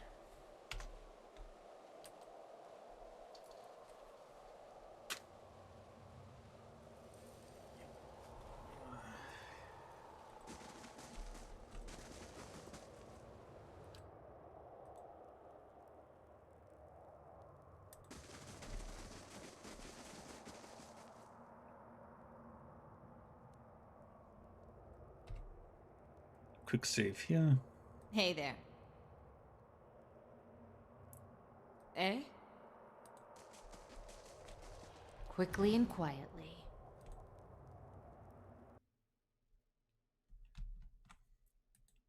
Queth. They still mess. Me too.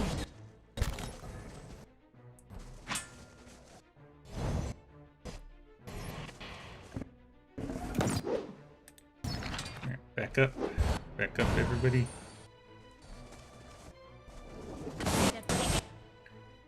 Following your lead.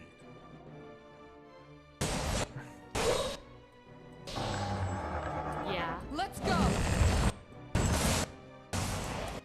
Yeah. Back up. Back up. Back up.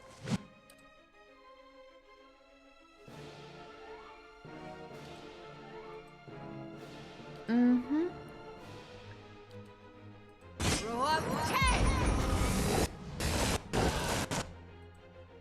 Summons.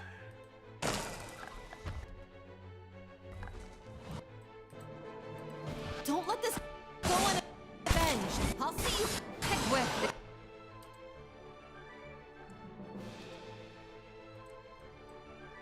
Turn off all thoughts. Yeah?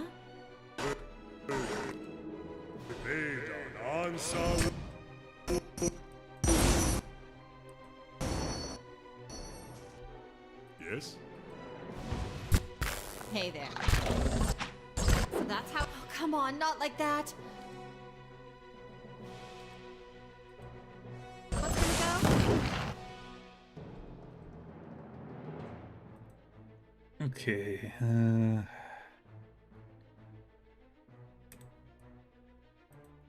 Summon the light.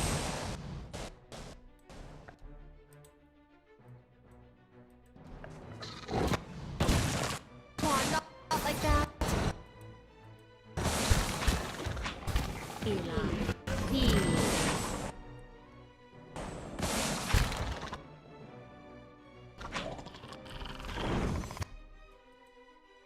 I'll see you pay for that.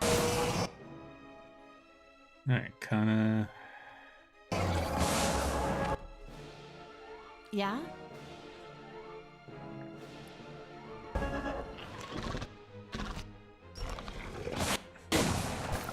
Now where were?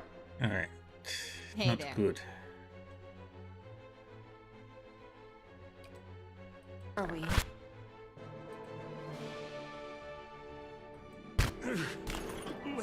Let's leave this part. Oh.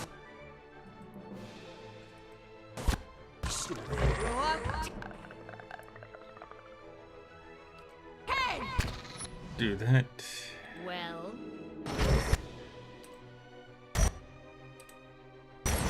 Nobody kills my people but me.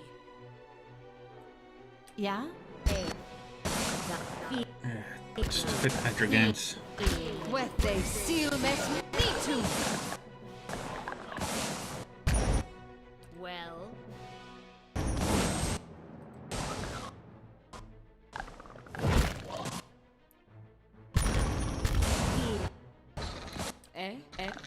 Dang it.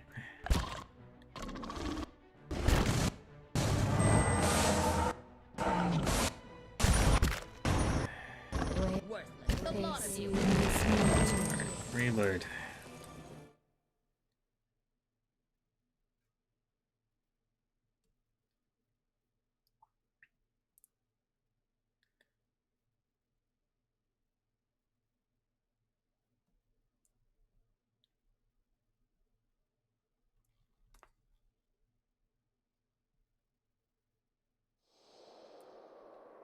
Yeah? Oh, I forgot to do armor on everybody.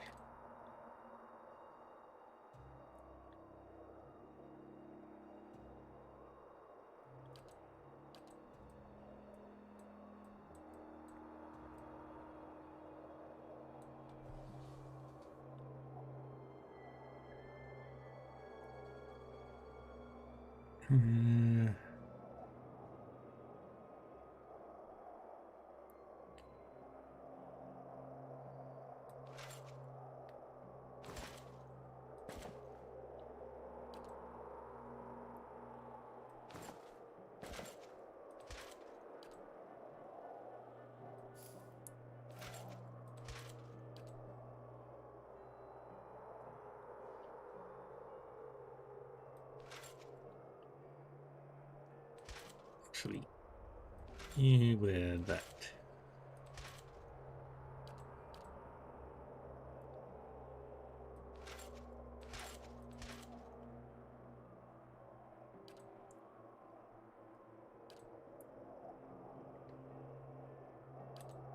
And now the other gear.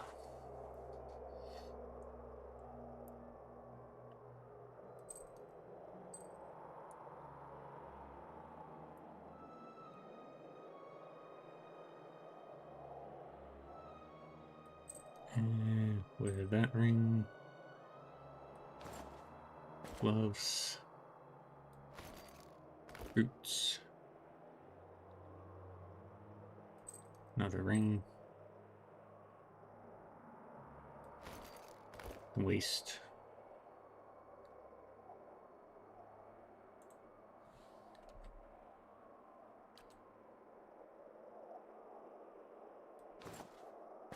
That.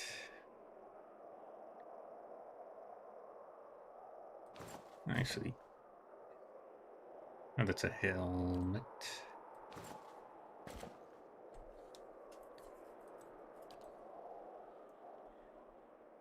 Wear the boots. Wear the gloves. Oh, only usable by a monk. Never mind.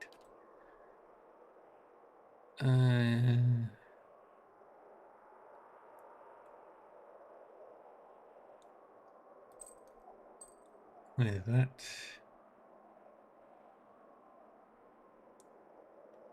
Not much else you can wear.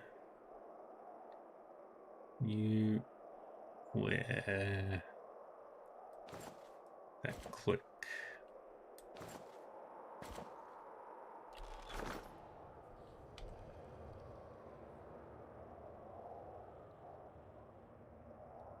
Hey there.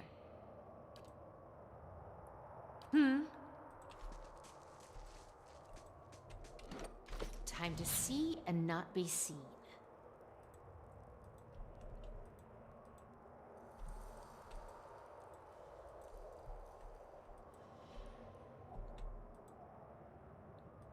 Now we sneak over here.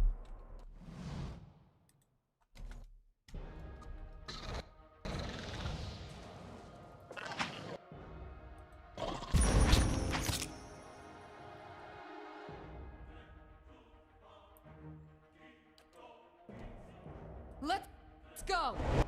Got it.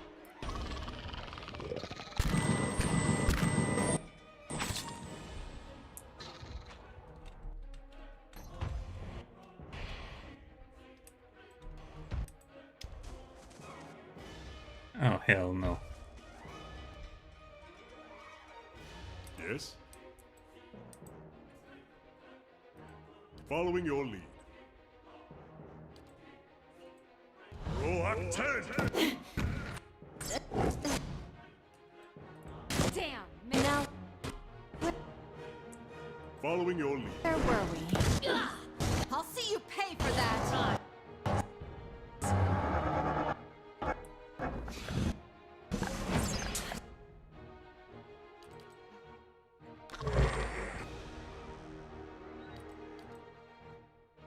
Your lead. Hey there. Else.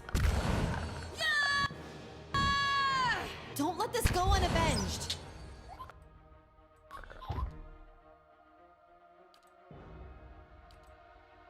Summon the dragons.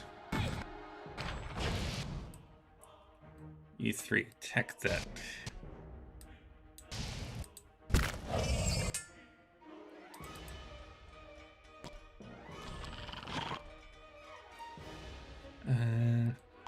Kill that one. Your lead. Wow. Focus over here. Hey. Hey there.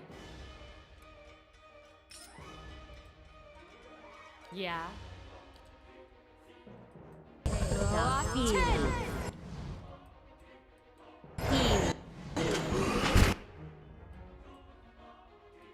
No!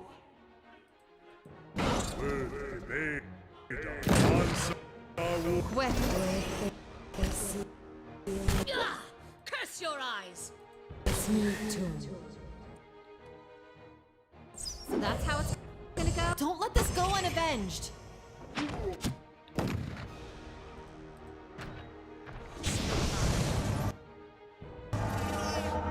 And Eh? Let's go! See you.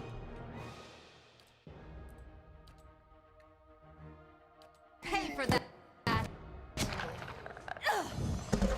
Hey there. summon more. Still alive.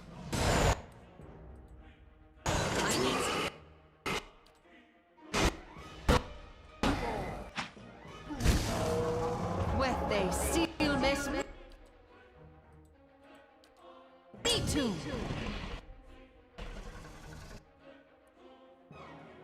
What is it? Summon some more. Ogres.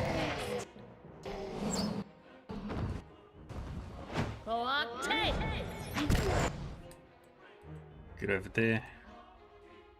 How's the fighting over here going? Yeah, it's going pretty decent actually.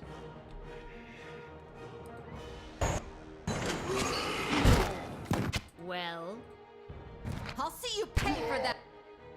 Yeah. Pray.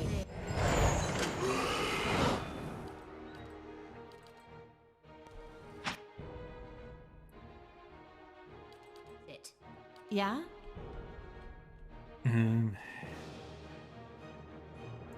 How long does it last? 15 seconds. Oh, nearly 16.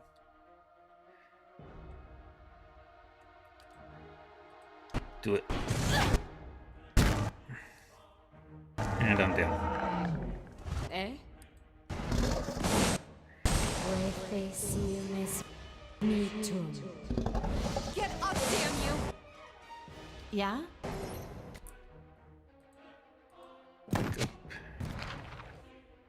Hey there.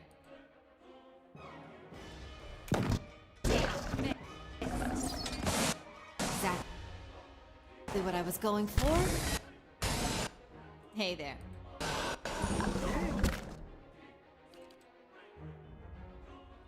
Alright, yep, you're still working on that one. Good. 2 more ogres. No!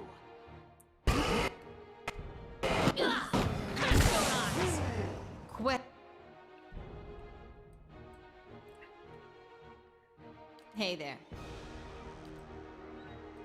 They seal miss me too. Damn, man. Get over there. I'll see you pay for that. Not good.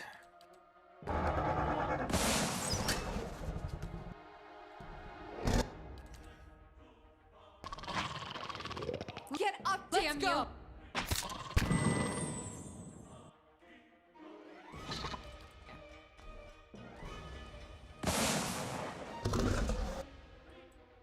Oh, come on, not like that. Summon the thingy.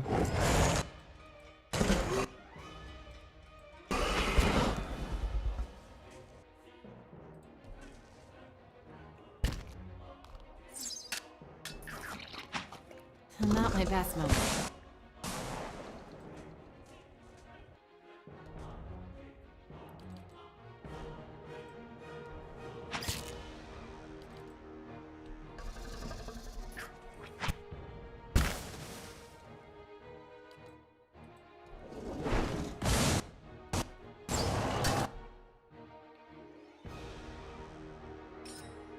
Summon.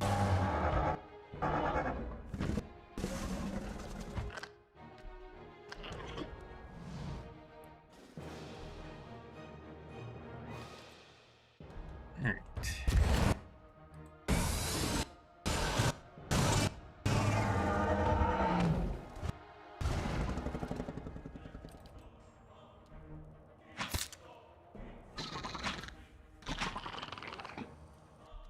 Okay. If we can take out the minions, we'll be fine.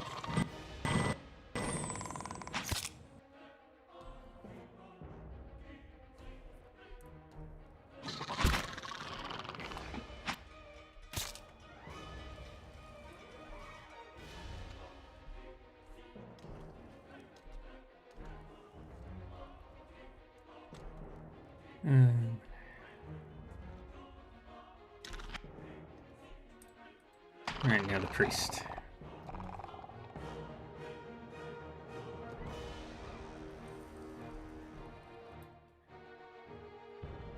Okay, we did well against the Adra Dragon.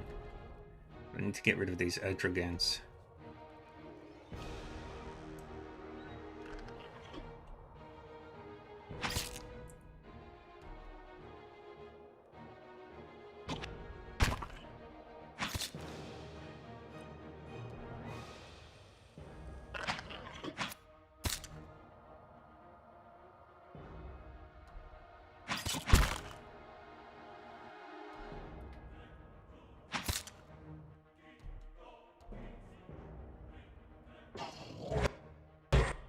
Very good.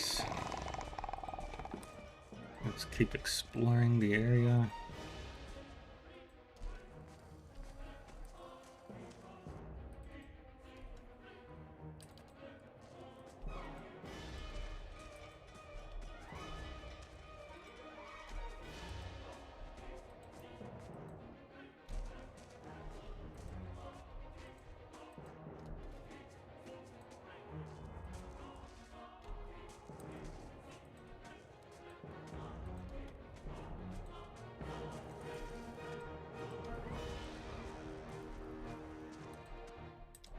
Dragon Horde.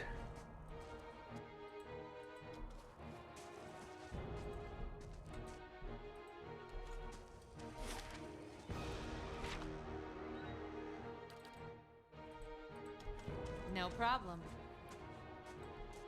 Alright, so what I need to do with this one.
Get over there. Shit. How much longer? 20 seconds.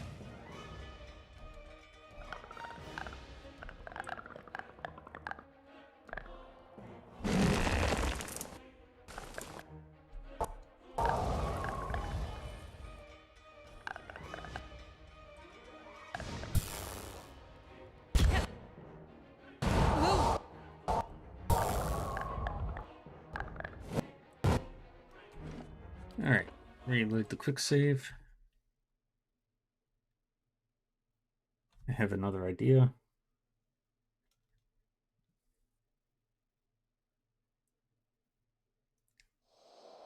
Mm-hmm.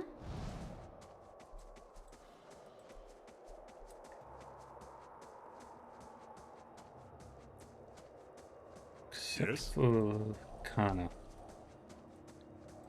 Put you down the very corner. Mm-hmm.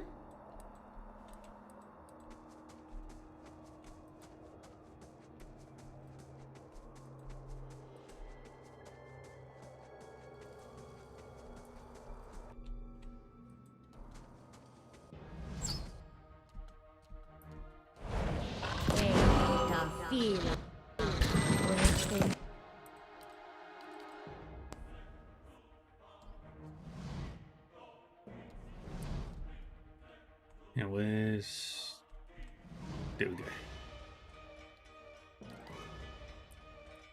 Steel mesh meeting.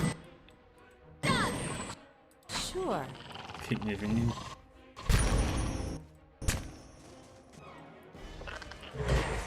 Eh? Hey there. Hey there. Send you up there. Sure.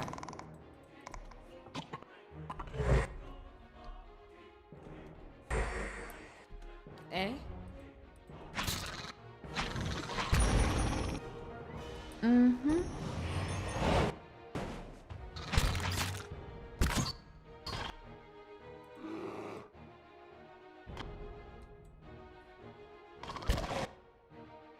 Yes. Your lead. Is it?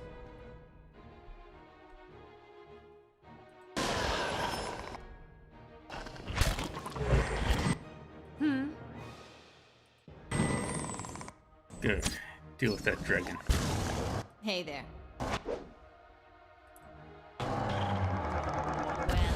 That's how it's gonna be. Yeah?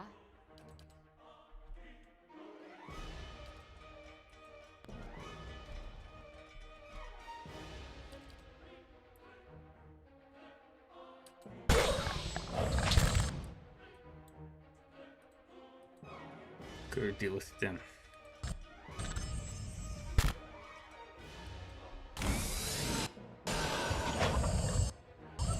Yeah?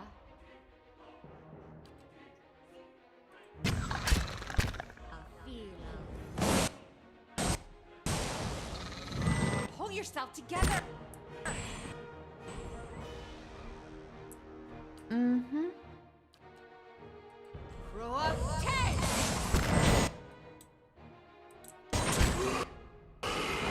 Do that.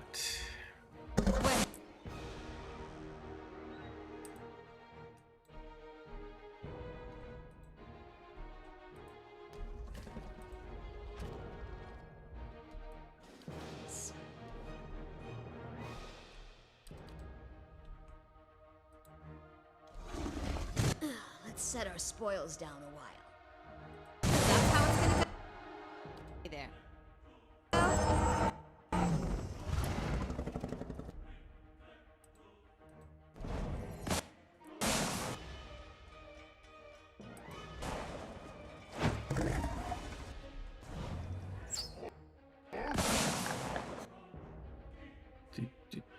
Your lead.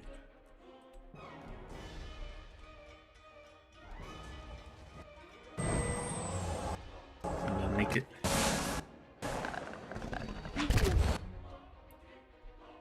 Can.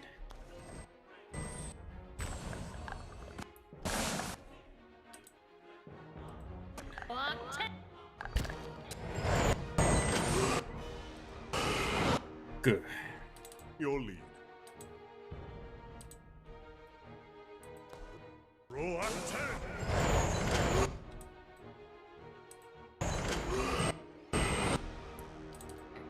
Tafila.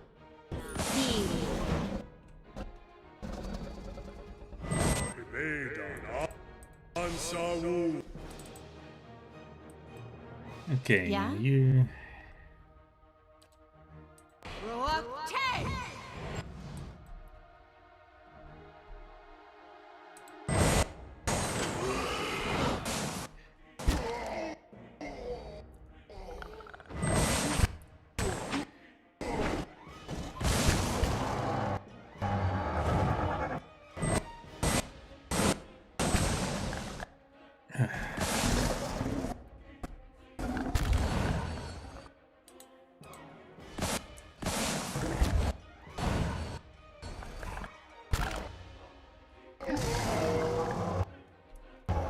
That's problematic.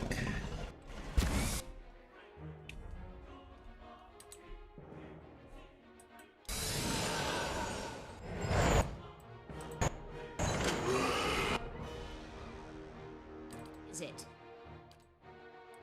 Roll up 10.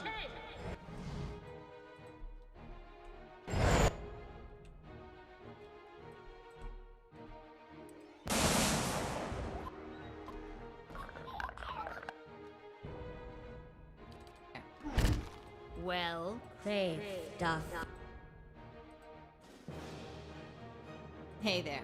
Fila, Feeling. Throw up 10! Good. Your lead.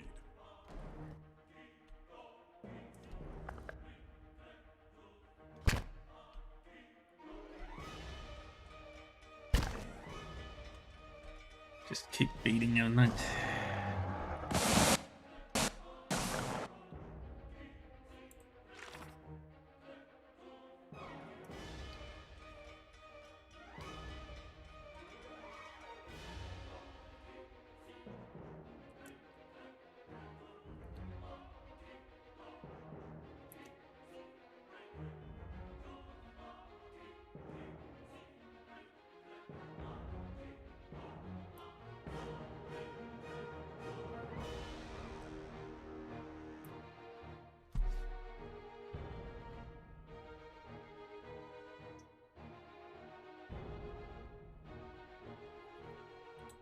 Okay.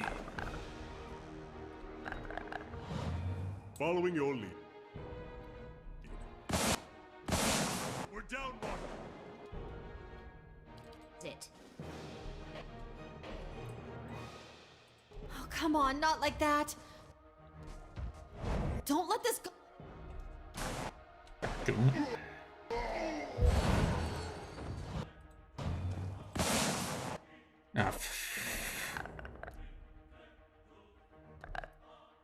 Stupid move.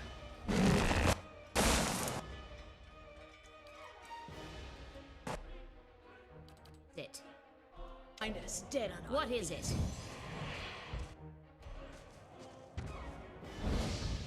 Well,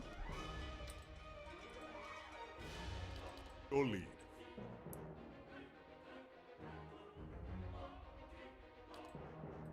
Roak 10!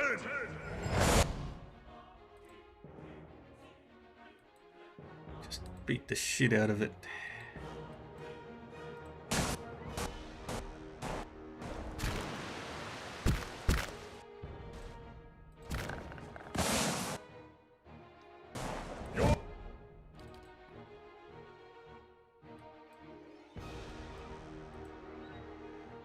hey there. Rook.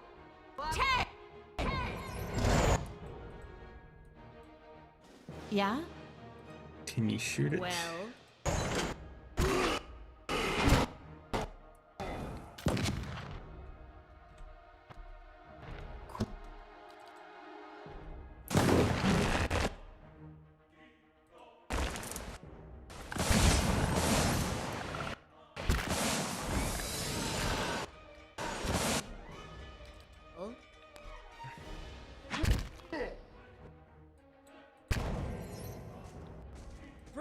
Bring them down. They're cutting us down! These Edragan is so freaking annoying. Nobody kills my people but me.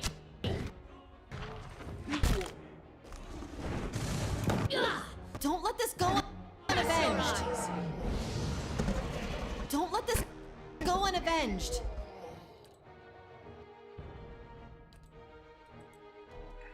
Rock-Ten! Hey there.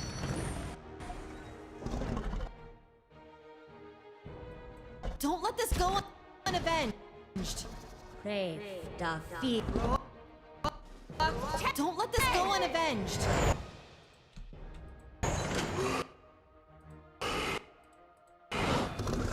So much for that one.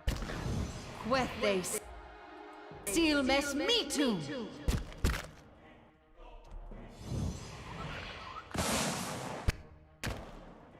Well. Get out of there. Let's set our spoils down a while. What is it?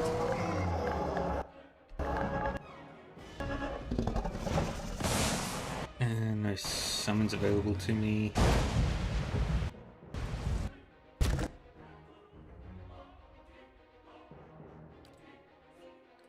Rock-Ten!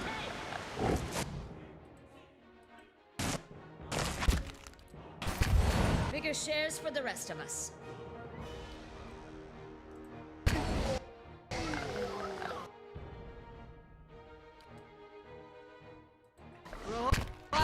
Brave. I'll see you pay for that. Back up. Be as I'll see you pay for that. Quethe Seal too. nobody kills my people but me.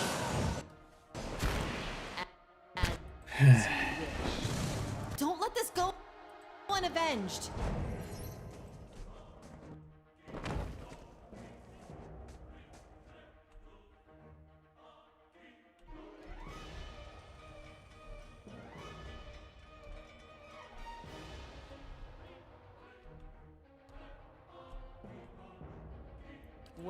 Well. Go on.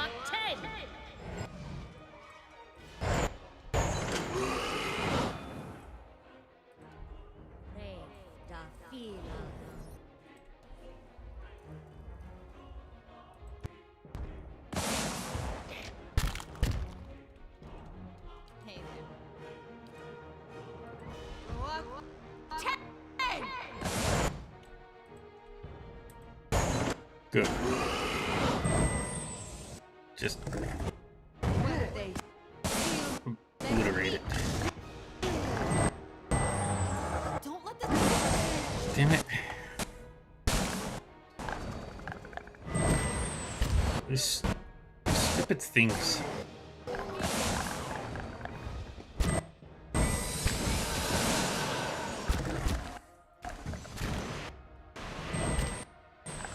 Don't let this go unavenged. Oh, come on, not like that. What is it?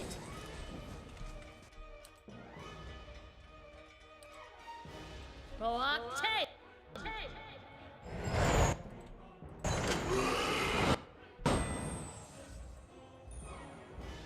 Hey there.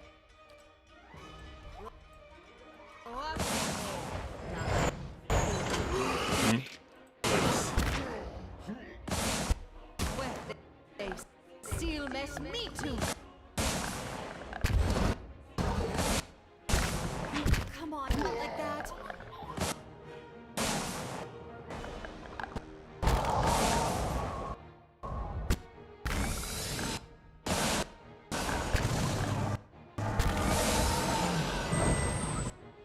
Longer lightning will have to sleep. Nobody kills my people but me.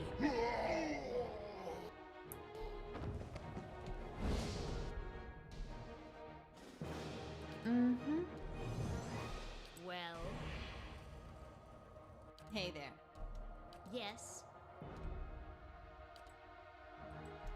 Go on, take!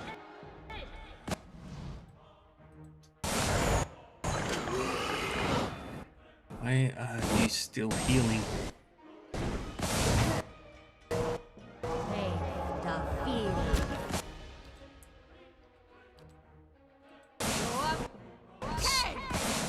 I'll see you Stupid pay move. for that. What they still mess me too.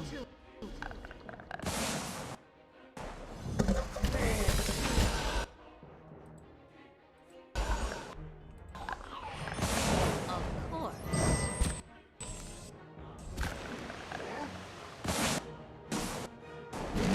Come on, not like that. For fuck's sake. Fucking Edragant. Well,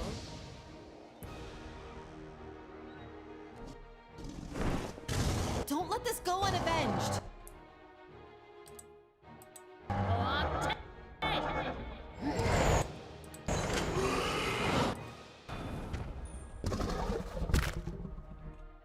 Pray, Hey there.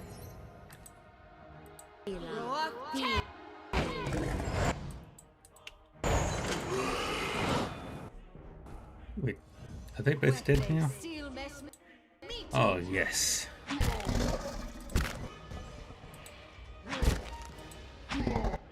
Get behind it. I'll see you pay for that.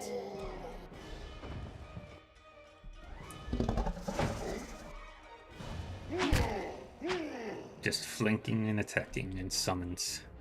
Yes. Of course. Bigger shares for the rest of us.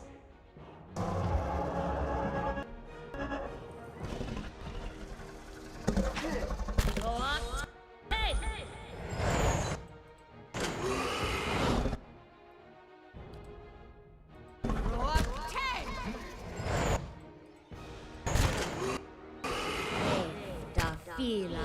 Queth, they still mess me too.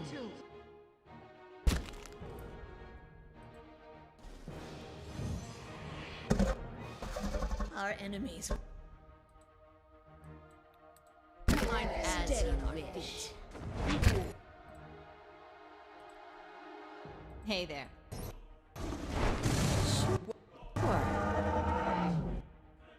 Yes. Right. Run. What What is it? You run. Oh, come on, not like that.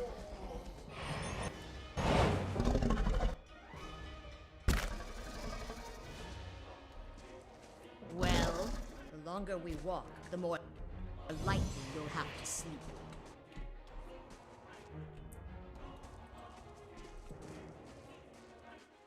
Yes. Alright, summon. Octave! I'll see you pay for that. Yes.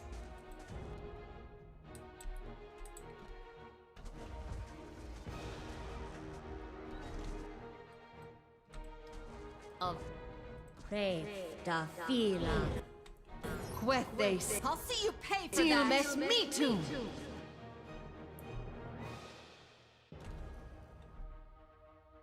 Mm-hmm.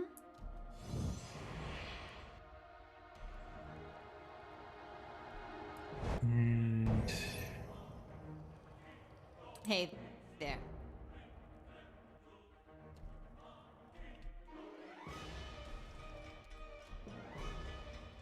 Don't let this go unavenged.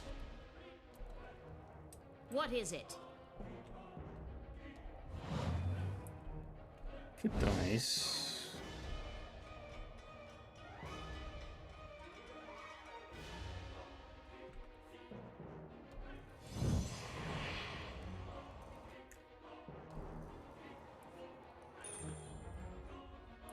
Mm-hmm.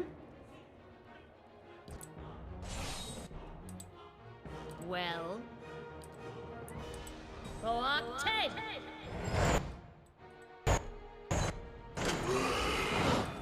Send in the Legion.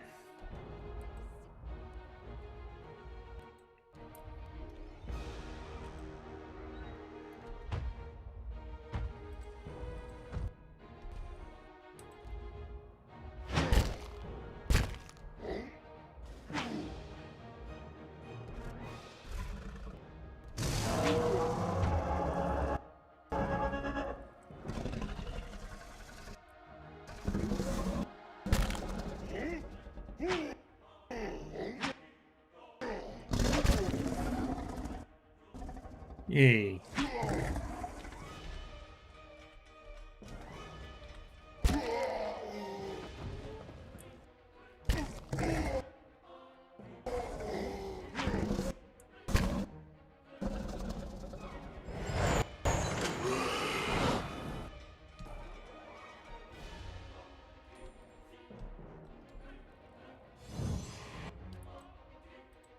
Hey there. More summons.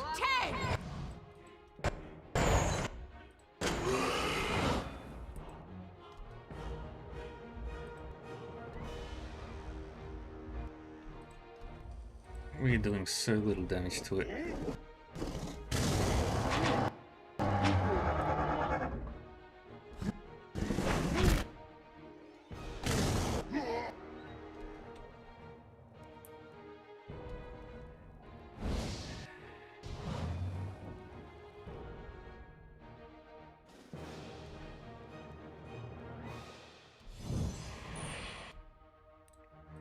Mm-hmm.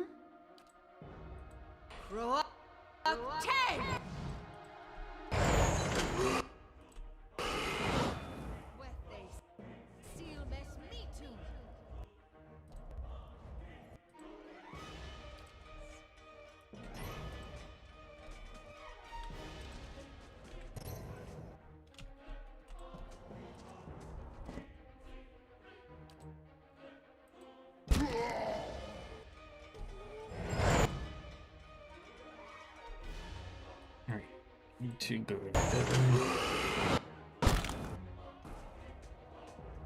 And attack you.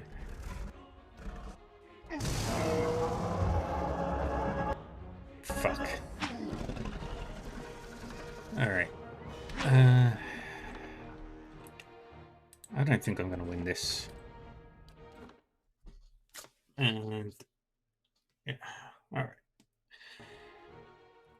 Oop.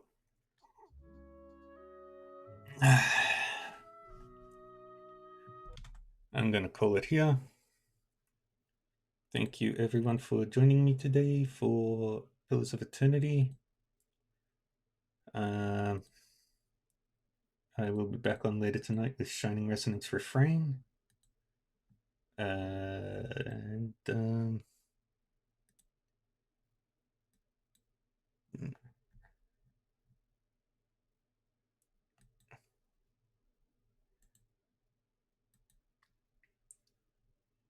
Next, yeah, tomorrow we'll finish up Pillars of Eternity. And yeah, until next time. Actually, I'm gonna go raid somebody. Who am I raiding? Who knows? Let's see.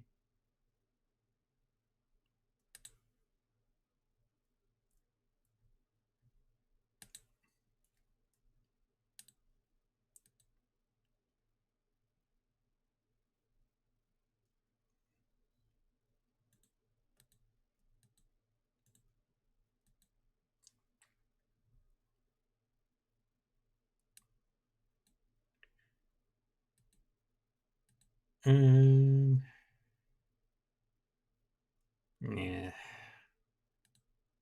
I'm just gonna call it for now.